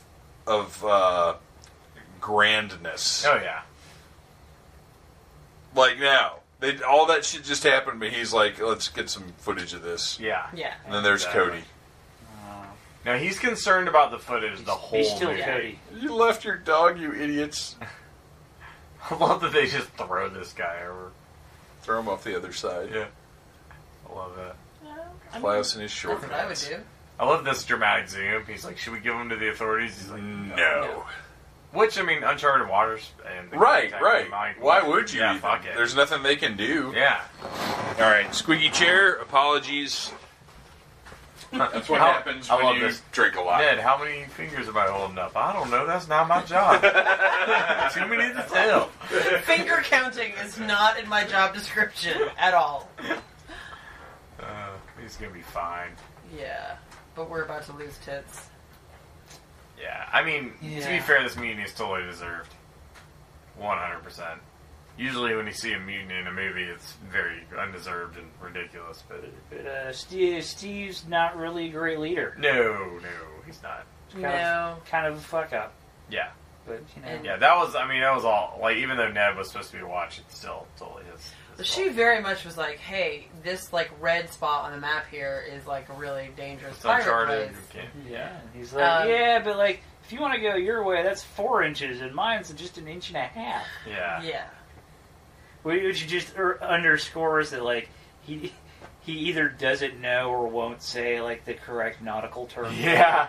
I think he He's doesn't just know. like, that's Yeah. like several inches more on this map. What about this guy? I just throw him over the other side. Hi. I love the fact that Jeff Goldblum has this like settee, like It's this also- beautiful like couch on the on his deck of deck. his boat. But also, the painting of him that they show at that bar, he's in that couch in the painting. Right. Yeah, which Yeah. is just ridiculous. This is such a Wes Anderson scene right here. This bright yellow couch. Oh, yeah. Because everything maritime is very like kind of monochromatic, like Yeah. you know, and he's like, no, fuck it, I want a bright yellow, like mustard yellow couch on the deck. This part with Cody, it's so awful, but it's just showing how fucking bad Jeff Goldblum is. Yeah. He's Not- like, "What's your not a dog's good name?" dude. Cody. And he just slaps the shit out of him. He's still Cody. Yeah, for no particular. The dog did nothing. Yeah. He already has like he's already. I was saying no Yeah. legs, but he already has He's down a leg. 3 legs, and he's just gonna hit the shit out of And him on the nose. they tastefully did that shot where it was very clear that He the dog actually wasn't him. actually there. Yeah. Poor Cody.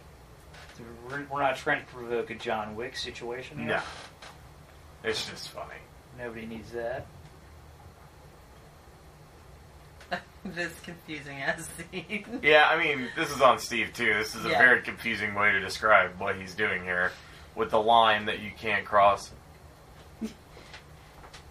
And I love that he makes this like so weirdly, immaturely personal. Oh yeah, Why don't you guys like me? yeah. You know, you don't like me? Why don't you like me? You know, not the fact that like he takes no Almost got us all responsibility killed. Yeah, for the fact that he took them into what was really pretty much known to be pirate-infested waters. But he's just like, why don't you guys like me? It's your fault that you don't like me. You know, and that's what it is about. Like, I love that Klaus boldly steps over the line. He's like, "Yes, I am sure." then it's like, actually, I have no idea what's going on. Can you say it What again? are we doing? Poor Klaus. He just wants to be Steve's friend. He wants to be his number one, but it was, Yeah. Which is why he never will be. all is either Esteban and then Ned. So, have you guys had any ocean adventures? I've been to grew the up on a boat. beach several times. Did you say you grew up on a boat? Well, I didn't live on a boat or anything, but my grandfather, I grew up north, and my grandfather had a boat, and so I would spend the summer and just about every weekend when it was warm out on the boat. Do you have any specific aquatic stories you remember? I mean, we would catch fish and it wasn't a lot of exciting. Thrilling. There was no pirates or anything. We would just sort of roam around Long Island Sound and I don't know. I once caught one of those. You know when you see the National Geographic footage of a shark and there's that weird black fish that's on the back of the shark eating all the shit off. Lamprey. Yeah, I actually caught one of those, which apparently is not very normal. And I think it was weird as shit looking, up close. It had, That's scary. Suckers all over it. Yeah, Yeah. It was crazy. I caught one of those, and that was weird as shit. I used to catch stingrays all the time, all the time. The little ones. I don't like their little faces underneath. Yeah, they look like they're smiling at you, and it makes creepy. you feel bad. But they put up a hell of a fight, so you always think you have a huge ass fish. And then it's a stingray. And then you pull out this little bitty, my grandfather used to call them skates. I don't know if that was Yeah, thing yeah. or if that's what they're called. No, that's a. It's a fairly common name. Yeah. So it would be like a skate that was the size of 2 hands. It has a little alien face. I've got this giant tuna, and no, it's just this teeny little. That's a fucking tuner. We went. Yes. Because my family's from Wilmington, North Carolina, which is right on the coast. Yeah. And I remember my dad taking me deep sea fishing when I was really young, probably under 8, because I don't think my sister had been born yet. And we went out, deep sea fishing, so you got pretty far. And I got so sick. And I remember being vomitously ill, super hot, just in terrible shape, and laying in the back of this boat. And I don't remember the exact conversation, but in my mind, my dad is just annoyed. He's not concerned. He's just mad that I'm fucking up his day. Yeah. And one of the other people that was out there with us was we should probably head back and get him back to the shore. He's not made for this. Right. And then somehow or other, and I don't remember everything, but I remember that sense that I was ruining the day. By being horribly seasick and throwing up near constantly, and then curling up in the back of the boat. Yeah. And my dad finally being all right, fine, whatever. Since I was an infant, on a boat, I never he got tried. sick. No, man, He you tried. for getting sick. Oh yeah. No, he was. But he's not great either. But he was. His brain was not wired right to be a loving, compassionate father. I can't hold that against him. Yeah. See, my dad would actually get violently seasick. Oh, really? Wasn't he a scuba diver? Yes. But that's Well, that's under the water. Yeah, I guess it's Yeah. Not on top of the water. It still seems. He's you just got to get me out there so I can get into it. Yeah. And I'm fine. Yeah. And he didn't, he was the state police diver, so it was Oh, wow. mostly lakes and rivers. Oh, yeah. So he's not going out because it's way different being on a lake and being out in the ocean. Yeah. He trained with the Navy SEALs and stuff, so he had to do a lot of ocean shit. For that, he would just take a whole bunch of Dramamine when he had to. But my dad is this weird mix of super manly balls out adventure guy and throwing up on a hot air balloon. That's my entire childhood. But that's you can't do anything about your equilibrium. That's how you are, Yeah. That's physical. But there are certain things that he would be he'll shoot, a person. Well, he never shot anybody, but he's a cop, and he did all the crazy cop shit. Right. But then he would be afraid of like really random things. You know, it's just like Yeah, a weird. wherever they shot this is pretty awesome. beautiful. It looks like the same village they tore apart in Aquaman. Yes, it It does. does. Yeah. Or I think that was King's it. Landing. Like that's like probably Monaco or like something. yeah. Where is it? The King's Landing set? King's Landing's in Spain, isn't it? That's No, that's Dragon. Whatever is in Dorne. Spain. Dorne was in Spain. I know King's Landing is in Dubrovnik, Croatia, because a friend just went there. Okay. Oh wow. Everything I've seen of Croatia has been like beautiful. Yeah.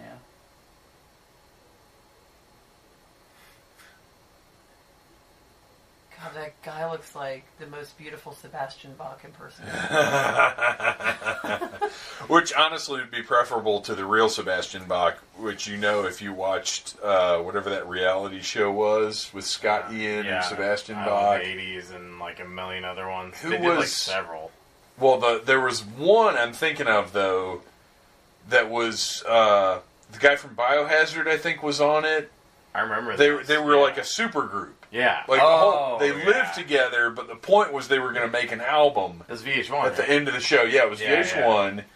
And it was Scott Ian, Sebastian Bach, Biohazard guy, Ted Nugent was one of them. The Nuge.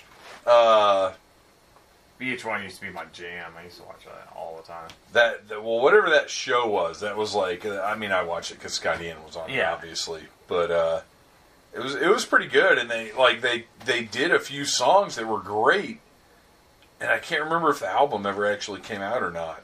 Probably not, because Sebastian Bach and Ted Nugent were both like after the fact, apparently big flakes. Yeah, Ted Nugent's a flake, a guy who stayed up for 7 days and pooped himself to get out of being drafted. That doesn't sound like a flake to me. That sounds like somebody with a lot of commitment. I mean, you're not wrong, but he's committed to flaking out. Or pooping himself. I mean, you know. Worse things happen. I'm not here to kink shame, unless you're a furry. Unless well, you missed out on not only MomoCon, but on FurryCon or whatever. No, not FurryCon. What's it called? Frolicon. I wouldn't say I've been missing it, Bob. I don't know how I knew that so quickly, but until you've seen some yiffing in person, no, you just haven't lived. No, I'm fine with not ever living. Hey, there's Blue Velvet. Why didn't we watch this? And that's the Criterion Blu-ray I actually ordered. Oh, nice. Yeah, it came out yesterday. Yeah, that's my plan for after this. Yeah, I think Steve is like completely out of line with all this shit. 1,000,000%. Oh yeah, totally, totally. Ego, But that's the. I know, yeah. Well, it's that constant thing. He's pissed, and then she's like, "You convinced me to stay and finish the story," and then he's immediately like, "Is it still the cover?" Yeah. That's what he's really concerned with. Well, through this whole thing, he's just concerned about him. He's concerned that he didn't get the girl, but he's also concerned that he needs to have the cover story, and he's also super pissed at Ned. Like, I love that. She's like, "You're too old for me." He's like, "Well, you're pregnant." That's his insult. Well, and you know what? That's a lot of what Steve's story is in this, is that he's getting older. Yeah. And that's... Getting older is fucking hard. Yeah, it's very shocking. Everyone Every in this day room, it's other shocking. than Ryan, understands that. Once you hit 40, you're just like, fuck, I'm gonna die. Yeah. It's awful. There's a good... Some comedian says, because he's talking about getting older, and he's like, I'm like 45, which is like about halfway through a good life, or probably most of the way through mine. Yeah, when you start doing that whole midlife thing, you're like, wait, but for it to be midlife, I have to live to this age. I might be past midlife. Right, Holy fuck! Yeah, I hope I'm either past midlife or they put my brain in a robot, because there's not much more deterioration that can feasibly happen in this I think body. If your brain is in a robot, it's going to be like a Bomar Monk from Return of the Jedi. Yeah. Where it's just like a giant spider with a jar under it. I think that's the kind of robot you'll be in. Sounds kind I'm of fine rad. with that. Yeah, Okay. I want to be that. Sure. I want to be a spider brain in a jar. All right. I'm more hoping for the Black Mirror kind of shit where like your brain is like like your consciousness is put into like a virtual program. See, That's what I want. I want to be in the big robot from RoboCop 2. I mean, that would be awesome. Wait, are you yeah. talking about the Black Mirror episode No, where the they download into the sex toy? No, San Junipero or whatever. That shit. Oh. Where it's like, they're like, you're old. Let's put you in this fucking video game, basically. I just don't want to end up in a Roomba like the Black Mirror parody. Oh, yeah. That would suck. Ha. So, we're homing in. We're homing in on our final moments here. We still got a little bit. We're in the last half hour, right? We're in the final act. Yeah. Yeah. For sure. We are in the third act now. I'll let you call me Stevesy. Yeah. It doesn't mean the same thing. Yeah, a lot of Wes Anderson movies obviously have distant, crappy father figures as a theme. Oh yeah. Yeah, yeah. Well, that's what I said earlier. Is like shitty fathers are kind of his thing. Yeah. Or just fucked up families, honestly. Yeah, just the dysfunction family. of family and human interaction. Yeah, Royal Tenenbaum was a pretty shitty father. Cody barking. And but at the end, he totally Darjeeling earns he totally earns his family. epitaph of heroically saved his family from the ruins of a sinking battleship or whatever it was. Yeah. That was pretty great. Yeah. That's a good one. I want to go back and watch that one. I haven't watched that in ages. We need to watch it. I don't think we've ever watched it together, have we? I don't know. I go through like the cycle of Wes Anderson movies like every few years. I'll watch one and then be like, shit, I gotta watch like all of them now. Yeah, I need to check my inventory because I know I've got. I had Rushmore and this and Tenenbaums, like all the Criterion DVDs. I've got those. I've Those got Bottle Rocket. But then, like when I left Atlanta in 2007, I sold most of my possessions. I've got Moonrise Kingdom on Blu-ray. I actually think I do have the hotel. What is it? Grand Budapest Hotel. That one's really good. I think I've got that on Blu-ray too. Yeah. Do you have Bottle Rocket? Because my copy got broken. Yeah, I got it. Okay. Yeah. Yeah, I had Bottle Rocket on VHS. I've had them. I don't think that one's a Criterion though. I think that one's I think the Rushmore started the Criterion. Yeah, I think the Bottle Rocket I've got is like a Vista home video or some shit. That's the one I have. They released a Criterion Blu-ray of it though. Oh, did they? Okay, yeah. I definitely don't have that. Mine got like eaten by my dog or something bizarre.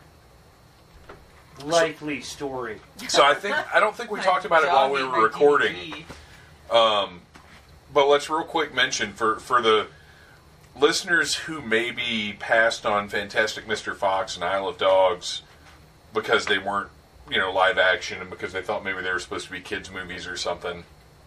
Real quick, let's talk about those because Isle of Dogs is now my favorite Wes Anderson movie. So good. It's So absolutely Actually, amazing. Still haven't seen Alice. It's you'll really love it. I'll probably cry. Outstanding. You will Yeah, I think I cried a lot. you will totally cry. And you'll Who laugh a wants lot to too. feel feelings? Well, but it's not crying in the way I expected because you looking at that movie, you're like, well, at least like half of these dogs are probably going to die at some point in the movie, and it doesn't go down like that. No. It's much.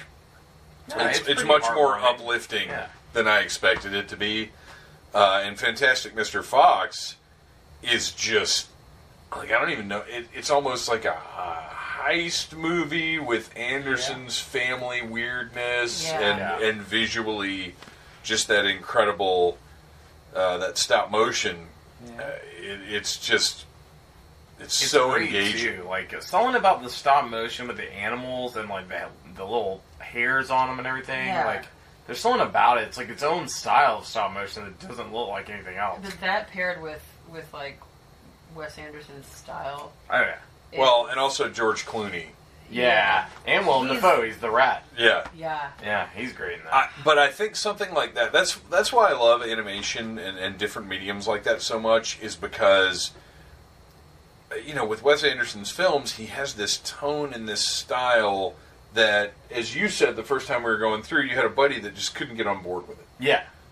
He was annoyed by the visible sets and like things like that. Right. And when you're watching something like that in live action, you have to catch that tone or you're not in. But when you're watching animation or when you're watching stop motion, you're in that world immediately. Yeah. There's no adjustment period. Yeah, There's no figuring out, like, what is this world? What is this reality? Yeah, you're just in it. I always thought, the unreality it's much, idea. Yeah, and it's much easier to get into fantastical fantastical I'd always things. thought that, like, Fantastic Mr. Fox might be his most Wes Anderson movie, if that makes any sense. Yeah, because he didn't have any restraints. Yeah. It was just completely imagination. Right. Yeah. Yeah, and Isle of Dogs is very much the same kind of thing. All right, these scuba suits are so badass. Yes. I still can't get over the scuba mittens that they all wear. And then Klaus's short shorts. So ridiculous. And I love that, like, everyone in this island invasion has a gun except Steve has a spear. Yes, he has a spear gun, of course. Which I don't think he ever fired. He almost does, but he doesn't. But again, this is, like, the visuals of this, it's almost like a kid playing with toys. Oh, yeah. Or an episode of G.I. Joe or something. I like how everyone's clear except for him. And he's got like 1,000 leeches on him.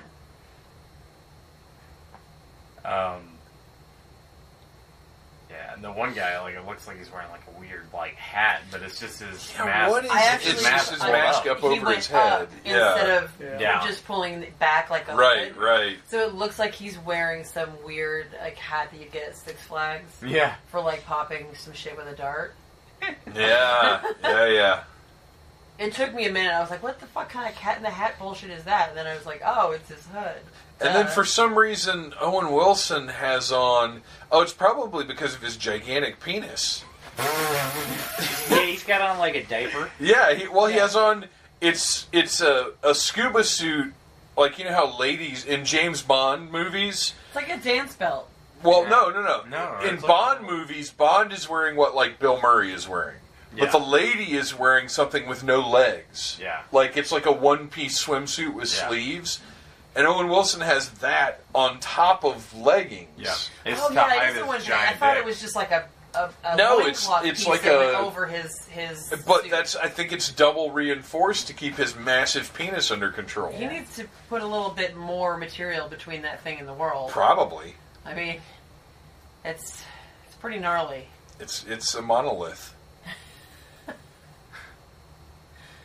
So It's anyway, intense.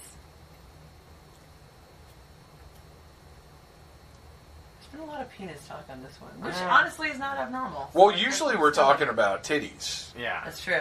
And looks like there's another giant snake. Are there Giant giant snakes all over this place? Because Yeah. there's one later too. Yeah. It's This probably the island same is one. They probably reused it. infested with giant snakes. At What do you least, think they painted? at least unlike other movies different with guy. islands Who is and that? snakes, Oh, I know. these aren't contaminated snakes that we know of. And none of these snakes come out of a toilet. No night snake. Oh, Steve Z. Look at that great set, though. Oh, it's awesome. It is that's- amazing. You know, at this point, we're almost in like a Tomb Raider game or something. Or no, Uncharted. Yeah. This is Yeah. totally like looks like a level from Uncharted, which did not exist when this movie was made. No. He falls down the stairs.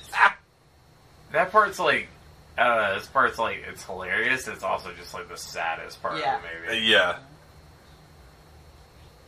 And Always like you like said, that. it's him dealing with his own aging. Yeah, everything's falling apart. Yeah. He's not the Not what he used to be. adventure guy, the blonde-haired adventurer he once was. Yeah. There's always a moment, or usually a moment, in Wes Anderson movies where Bill Murray has to confront his own mortality.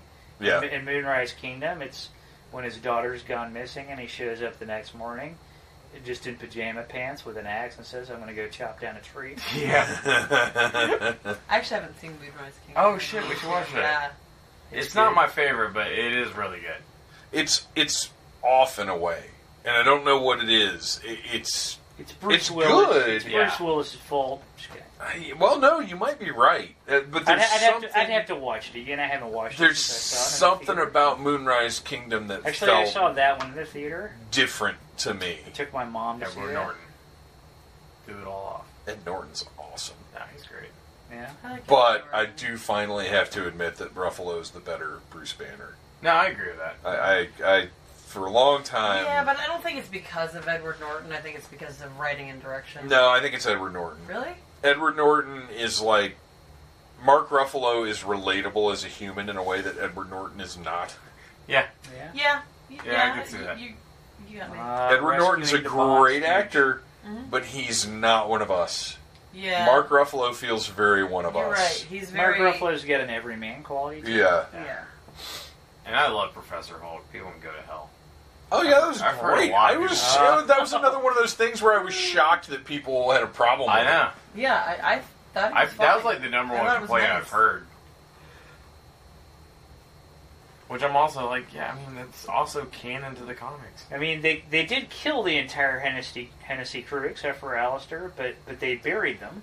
So That was nice of him. That is weird, isn't it? That's They're very evil. anachronistic. It's also weird that they like kept him alive, but whatever. I love this They so probably much. knew he was rich. Yeah. That's true. That's true. They're holding They him for ransom. they kept one hostage. This is for me. so good. Oh yeah. Oh, there Steven. they all are. Are you Are you rescuing rescuing me? And he's just like, He's like, yes, absolutely. That's why I came here. Boom, and they fucking shoot Jeff Goldblum. I Also, absolutely like, thought he he was never just leaves dead this. at that point. Like he's just standing in the door frame, like Yeah, right here. yeah. He's just full on. Somehow nobody hits him. He's just like, bam, well, bam. Yeah, you can see they're the bullets, not like, great going around pirates. Yeah. They're not not. very good at pirating. That's what shows that Steve's not a fucking coward. Like when it comes down to it, he'll Yeah. shoot at some motherfuckers. Yeah. Yeah. This is another moment where you are surprised very much by Steve, because you kind of expect him to be like, oh shit! Just and leave. unass. Yeah. Right. Like, there's a lot of people, but he runs in, balls on fire. To save Jeff Goldblum. To save Yeah. Jeff Goldblum. And it's, I don't know, it's what makes this character so fucking endearing. Is like, when you watch him, there's so many parts in the movie where you're like, damn it, Steve. But then there's so many parts in the movie where you're like, oh. When the chips are down, yeah, he takes care exactly. of business. It makes him. It makes you root for him the whole time, even when he's being an asshole. You're like, oh, he's being an asshole right now, but he'll figure out that he was being an asshole, and he'll that's make a it better. giant snake. You know what I Yeah. mean? Like, Yeah. He's even when Wait, he's being a prick, I'm sorry. he's so lovable. Is Owen Wilson's penis on that tire? Yes. it definitely That's is. Owen Wilson's albino penis. It absolutely is. I just wanted to figure that out. Bill Murray's. Really close to it. Yeah. Oh, look how Willem It's all Dafoe. on Willem Dafoe's You're about shoulder. to get devoured by Owen Wilson's penis. Owen Wilson just like lays his penis across Willem Dafoe's shoulder. You mind if I put this here? It's getting pretty I need to nasty. store my penis somewhere. Your shoulders. You can help me with this. That's Cedric. He's a friend. Please don't shoot that child with So- a fucking spear I like the gun. fact that he was going to spear gun a kid, though. This is you Bud know, Cort, You give no quarter to pirates. who was the kid in Harold and Maude. Was the Bond Was like speech? Harold? Yes, he was not Maude. The Bond Stooge was Harold. Yes, I love that movie. I do not. No. No, I do I not see. either, but that still blows my mind. Yeah, it's still crazy. He's been in a few things since then. This is such a good. Oop. I'm retired. That's great.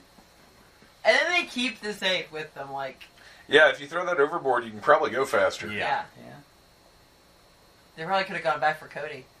It's okay. And Cody's back with his family. Clearly, Cody's I a think they're all survivor. dead, though. Yeah. So he's just going to slowly starve to death after he eats all the human corpses. That'll be fine. There's some Cedric's flora. still alive. There's some flora and fauna That's on true. the island. That's true. Cedric needs a friend. Yeah. Those fucking dolphins with the camera strapped to their Yeah. backs are the best. They're awesome. Yeah.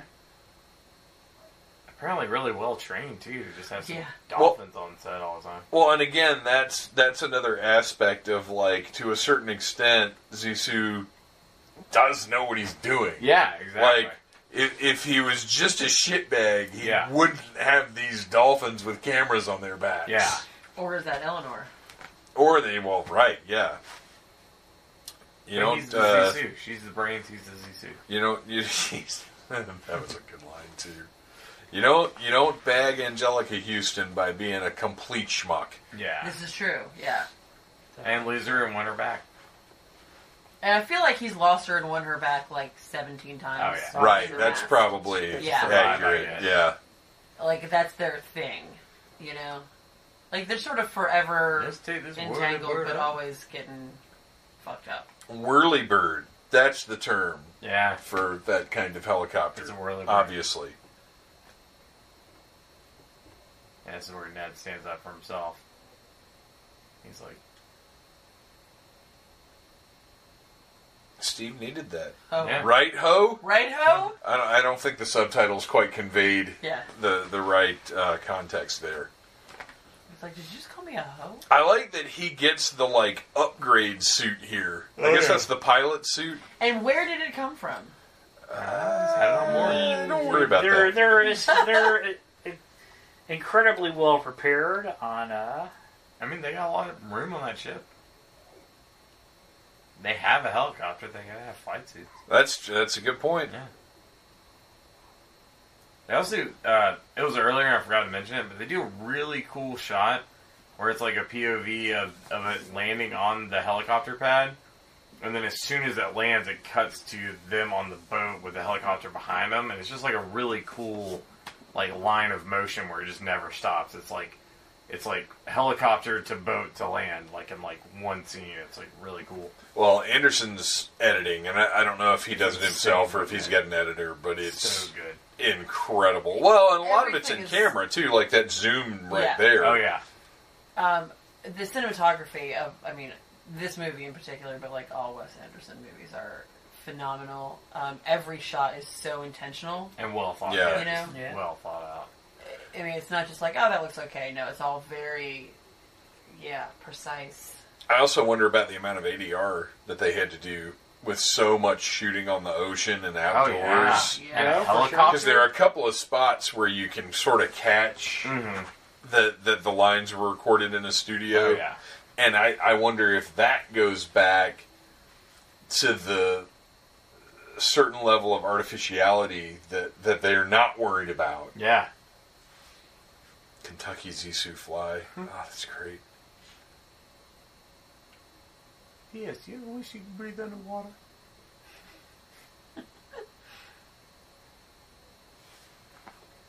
I like that we have subtitles for the print that's in front of us right there. Yeah, Yeah. it's kind of weird. Well, no, but he's reading He is over reading it. it, so. Right. Yeah.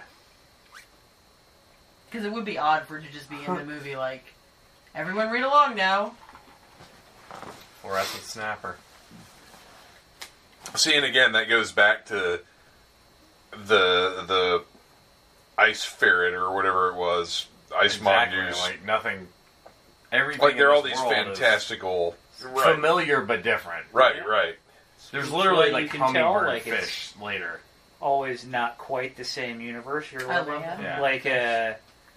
Like in Royal Tenenbaums, like the addresses that they use, like 441st This shot right Street here, and going into the stuff like ocean. that, didn't actually exist. Oh yeah. So I don't know about you guys, but this scene fucked me up when I saw it the first time. Yeah. This I mean, was I- rough. I was like, I wasn't not- expecting it. No, Yeah. not at all. Because I mean, even it's the like the pirate movies- attack was, to a certain extent, played for some laughs. Yeah. But this was No. the helicopter crashing and like this. Like, it was too heavy, Yeah. Yeah, and not not in a bad way. It's Oh, how yeah. it's what's It was- supposed it to was- happen. it was- but It's more keeping you off balance. It was though. unexpectedly heavy. Yeah. It's not that it was too heavy. It's just Right, like right. It was Yeah. not what you were really expecting, given everything that had come before. well, Yeah, if and they're like- anything, it seemed like Steve might die.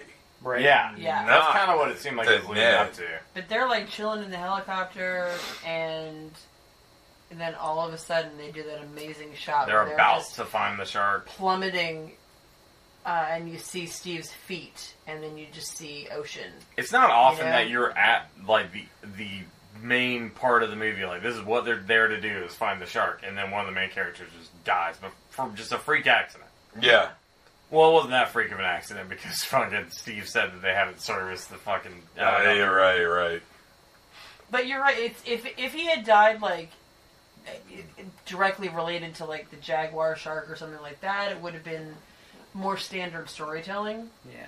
But just like in like a kind of a random helicopter crash. Yeah, it's like right before the climax of the movie. yeah. In any standard movie, they would have encountered the shark, and there would have been a sort of Ned saying, "We have each other now. Do you really need to do this still?" And Steve either does or doesn't, and probably dies either way. Yeah. Maybe saving Ned. Like that's kind of the narrative arc that we're used to. Yep.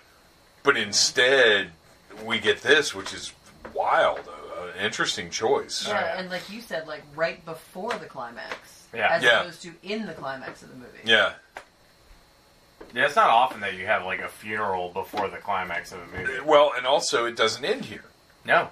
Like this, again, Feels this like an could ending. have been the end where he says, "This has already cost me so much." Yeah.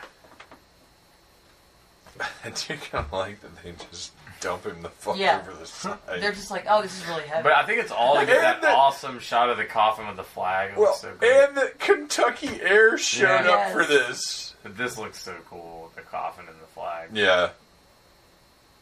Klaus, I like that you put me next to the dolphin.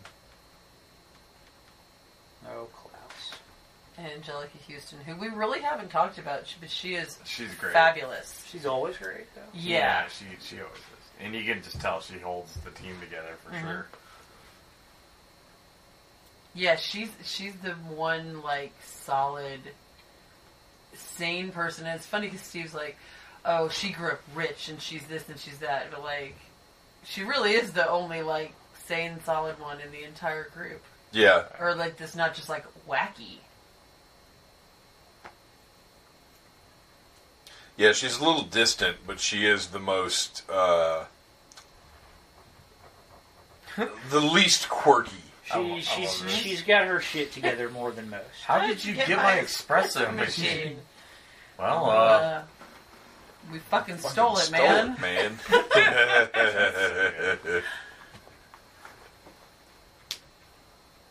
I need to talk to your ex-wife. yeah, this is a movie that I saw in theater. This is, I think, the second Wes Anderson movie I saw. Roll of Tenenbaums was the first. I didn't get it. I saw this. I still don't think I got it. And then I kept thinking about it, and the next day I went and saw it again. Because I was like, I love it. And then I went back and watched Roll of Tenenbaums and Rushmore and all those, and I was like, oh, okay, this is my jam. I think this one was a sort of a gateway for a lot of people, because I feel like if somebody that maybe isn't necessarily a Wes Anderson fan, but if it gets brought up, this is the one that's kind of the touchstone for people. Yeah. In an odd way, I think this is the most accessible I can see that. of his movies. Yeah. Like, it's still fucking weird, but I can see that. He wrote it with a guy named Noah Baumbach, who does, like, also twee indie movies about families falling apart. He did the Squid and the Squid and the Whale, and Frances Ha, which is about a crazy woman in New York, manic pixie dream girl. But yeah, it's tonally different a little bit than his other ones. I feel like it's a little bit more grounded and not as like it's. Well, like it's actually got action set pieces. Yeah, like this one Yeah. feels like it's still its own world, but it maybe this one's closer to our world than most of the other ones. I don't know. Darjeeling Rushmore. Limited is pretty... Yeah. That one feels pretty grounded. And Rushmore feels like it's in this universe too. Yeah. Yeah, I don't know that it's necessary. I would go so far as to say this one is a little less grounded than his other movies. Yeah, as see, far I as feel the opposite. I feel like it's a little weirder. over the top and stranger, but I think because of that, it it almost comes across more like a fantasy or action movie. So the humor's not an action movie, weird. but I think almost because it's more separated, maybe it's a little easier to deal with. And maybe it was like you were saying before, like when you introduce the stop motion into it, it clues the audience into, okay, this isn't 100% reality. Right. So I can accept some of the fantastical things that I'm going to be seeing a little bit easier. So you know how the breaker's been flipping this entire movie? I think there's like 11 of them in that. Yeah. I love how they show the sign that says no more than 6. Yeah. But you know how the breaker's always like flipping on the ship? But everyone's just used to it. Nobody reacts to it or says anything about it. I just noticed in that scene, the breaker flipped and it made that loud noise, and Jeff Goldblum was the only one like what oh, the that's fuck is great. Happening? Nobody else is Nobody else reacting. cares. I've never noticed that. Even the Bond stooge is used to it. Yeah, everyone's just used to it. But Jeff Goldblum was like, what the fuck? There you go. There's your skate. Skates. I'm going to catch that later. Nothing else, just fucking skates my entire childhood. Gosh, now I just want to watch both Addams Family movies. Yeah. She's so good in that. Oh, those movies are fucking perfect. And how are those movies so perfect? Because crazy. The casting, like the 3 most important, well, 4 Fester too, but like Morticia Gomez. Oh, look, it's one of the one of his research turtles they mentioned. But like they nailed the casting so well on those movies. Well, but the story too, like it's an engaging. They just got them so right. It's amazing. Yeah. Raul Julia was really friggin' incredible. I like them so much that I actually think of those actors before I think of the original, which I grew up watching the original. No, I do too. Same here. I do same too, here. For sure. Like, Angelica Houston will always be Morticia to me. Yeah, Could not have been more perfect for that role. I mean, she was phenomenal. Yeah, we watched Back to the Future 2 the other day because it was on cable. We just left it on and watched it. And Christopher Lloyd is so fucking amazing. He's such a good lunatic. Oh my gosh. And the fact that he's Fester too, it is so different. It's such a different flavor of weird. Oh yeah, in that. Different. Yeah. All right, so we got to talk about them being. This is it. Highly emotional. So yeah. This is incredibly emotional. This is the scene that makes me cry. It's often said there's nothing sadder than a sad Japanese man, or at least an orgasmo. This is true. The only thing sadder than a sad Japanese man is Bill Murray crying. Sad Bill Murray. That's devastating. Yeah, because he's everybody's fun uncle. Yeah. He's the fun dad you wish you had. Right, he's not there to feel things. No. Yeah, and then there's the whole, like, I wonder if he still remembers me, and it's like... Yeah, that's the line that kills me. Yeah. That's the line right there. Yeah, Ned, Esteban, the shark. Yeah. Or the world in general. Yeah, it does a lot to unpack there. I love just the shark. To me, it looks like a mosaic. Like a mosaic where you'd have like little shiny tiles and some like very matte tiles. That's what it looks like to me, and it looks really beautiful and like fanciful and awesome. You still want to blow him up? I don't know what his plan was. Like, open the hatch and throw dynamite out? Because he's like, maybe we'll use dynamite. I think he wanted to put dynamite in the fish and like have it eat the fish and then blow up the fish. Yeah. I don't know if that would have worked. But aren't they underwater? Yeah.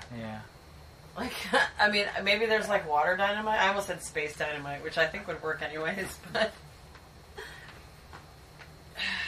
Too much. Bill Murray crying. Yeah. That's so sad. Too much. But I love, everybody like putting their hand on him. This is how you feel about Steve. Like, after going through this whole journey with this group of people. Even Jeff Goldblum gets a hand in. Yeah, you feel that way. Like, okay, he's imperfect, but you love him. You love the shit out of him. And if he was crying, you would put your hand on his shoulder. You know? I don't ever want to see Bill Murray cry again. No. too much. Yeah. This is such a good movie. Oh yeah, I love it. For sure. And this right here, yeah. I didn't see the fake beard. Is that it? I don't think it's happened yet. Okay. Was it the last scene with the kid? I'll point it out. Or maybe. Shit, mate. No, I missed it. Hat. Yeah. I missed pointing it out. Did you notice that the hat has a little stoplight on it? Yeah, the like hat. that. Oh yeah. Yeah. Well, Ned's not even his dad, but he kind of is his dad. No, this wasn't it. I missed it. It was a scene on the deck of one of the boats. I think it was on the deck of Hennessy's Oh, boat. oh yeah, I think you're in the bathroom with that. Yeah. Yeah. That's when he smacks Cody. Yeah, smacks Cody with a freaking newspaper. Bad For Still Cody. no Cody. reason. Be still, Be Cody. still.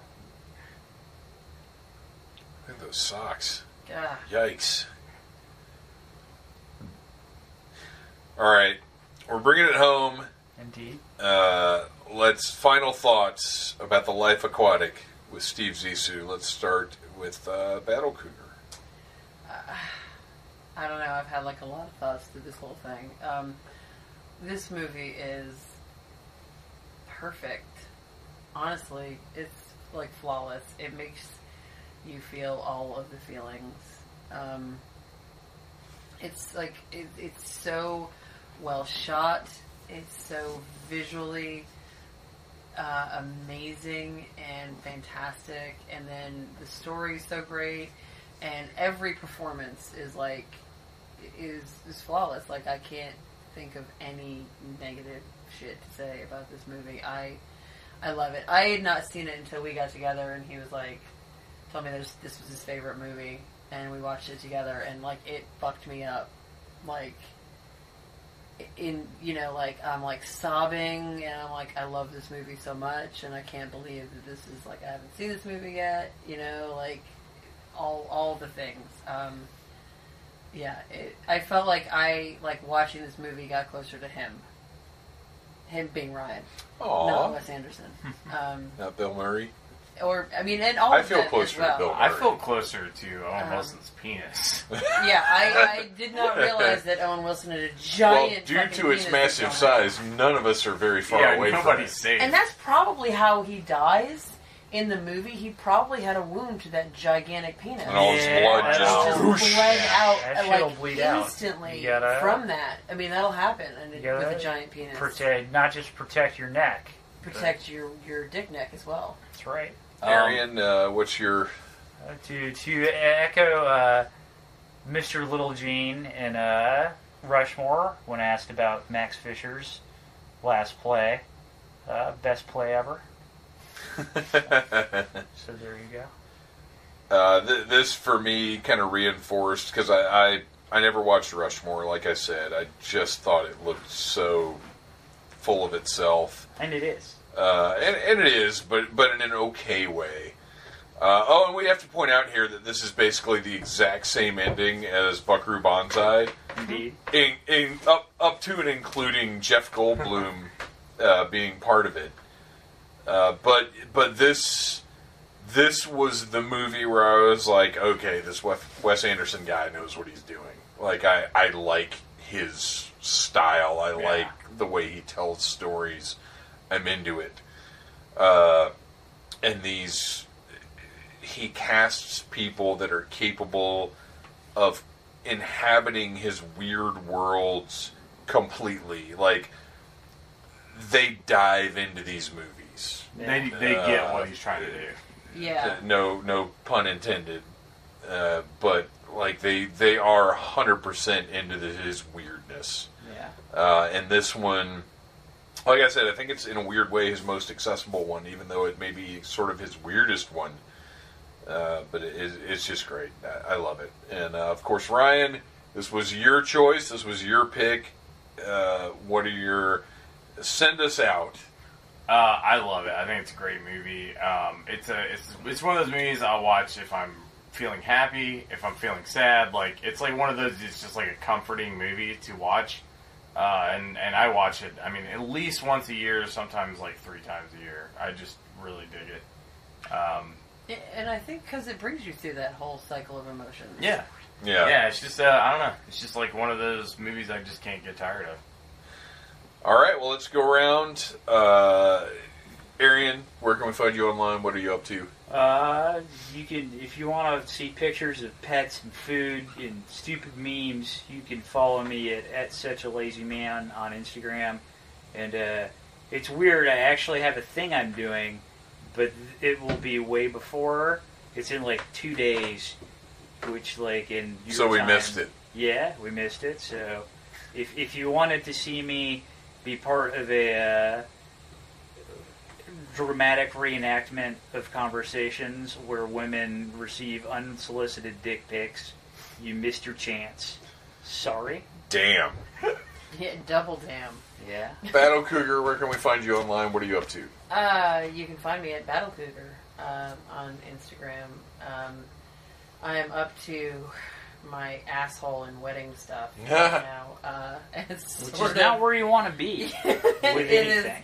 It is, well, we just finished with all the Joe Striker stuff, so now it's all wedding stuff.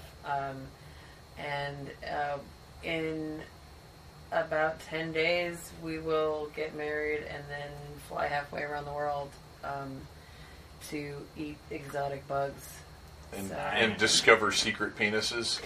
A lot of secret penises. If it's Owen Wilson's, it won't be a secret. Yeah. There's no keeping a lid on that You thing. should get hashtag secret penis trending. I will work on that. Yeah. And we want to give a shout out to your Caught Dead Watching co-host. Yes. He is... Get over that shit, Nathan. Yeah, Nathan had surgery, and there's some bumps in the road, but he's doing well, and he will be back on his feet, literally and figuratively, as soon as he humanly can be. Kicking ass and taking names. Damn right. He's like doing he's good. been known to do. Yeah, he's doing good, and we will be back up rolling. We just had health issues and stuff going on, but we're doing okay. Finally, Ryan Cadaver. I figured Casket out... Creatures. Yeah, Cast Creatures, Joe Joe Striker. Striker. I figured out while we were recording that, like, there's a thing I did, like, a few weeks ago. This show called, what is it called? Shit. Good Company with Scott Bowling. That's what it is. We've done so much, I couldn't come up with one. No, I almost called it, because, like, I did, like, a little bit at the beginning where I purposely got the name of the show wrong. They called it Good Times with Scott Wilson or something. But anyways, Scott Henderson. But yeah, so it's called Good Company with Scott Bowling. This guy, like, interviews real rock stars, like people from Korn and, like, Hell Yeah, and, like, all these, like, and, like, real Ryan bands. Cadaver And then from some the reason, and then some reason I was on there. So you should watch Nice. that. Yeah, and the guy who films You're on there because you're a rock star. The guy who films it, he's the guy who does, it's called The Kind Punk. He does all the videos for Fozzy and stuff, all Jericho stuff. Oh, wow. And Southern Honor Wrestling, he, like, is part of that. But, like, somehow, I don't know how, but somehow I got asked to be on that, and I just saw, like, the little preview image while we're doing this, and it looks, like, really good, so cool. I'm excited to see that. Incredibly nice guy. Yeah. Like, Scott was, like, that's it. all of this people let's were wrap it up. nice. We gotta go to work. Alright, so yeah, it's good. All right, thanks for listening, and you guys, thanks for coming over and watching the Life Aquatic with Steve Zissou. Thanks for letting me pick, man. It was awesome. And our Needless Summer will continue in July. I don't think we can reveal it yet, but we've got big plans. It's true. I hope there's more boobies. Yeah. Special guests. Yes, definitely boobies. Oh, yeah, for a fact. Right? I don't know what movie it is. You guys haven't told me. We'll tell you in a second as soon as I stop recording. Yeah. That was a fun commentary. I wasn't sure, but it was great. It was great. We had a good time. And those movies, the rest of our Needless Summer movies, are pretty darn exciting, you guys. Actually, I'll go ahead and tell you now. You need to join the Needless Things Podcast Facebook group. There's going to be a poll starting this Sunday, I guess, sometime early this coming week. I've got to figure out when I want to put it up. But you guys get to choose our July commentary. There's going to be a selection of blockbusters that you'll be able to take a look at and choose what we watch in July. And then in August, it's already set in stone, baby. We've got a couple of very special guests returning just for the August commentary. The movie has already been selected by these special guests, and it is going to be crazy. And not only is it an awesome movie, it is appropriate for the beginning of the Dragon Con season, because yes, that's right around the corner. Holy crap, I can't believe it. It's already that time again. I'm so excited. I've got so much news to share with you guys about Dragon Con, and I've got news for less than a month from now that I don't even think I can share yet for some reason. But more on that later. Like I said, follow me on the social media. NeedlessThingsPodcast.com is a great resource for all of the most relevant pop culture dorkery. And,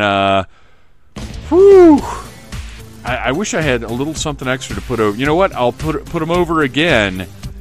Our friends make those candles.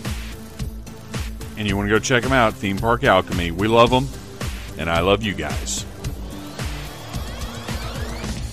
Thank you for listening to the Needless Things podcast. You're the best. You can find the show on iTunes, Stitcher, Downcast, or in the ears of a Trader Vic's employee. Love you. Mean it. Uh-huh.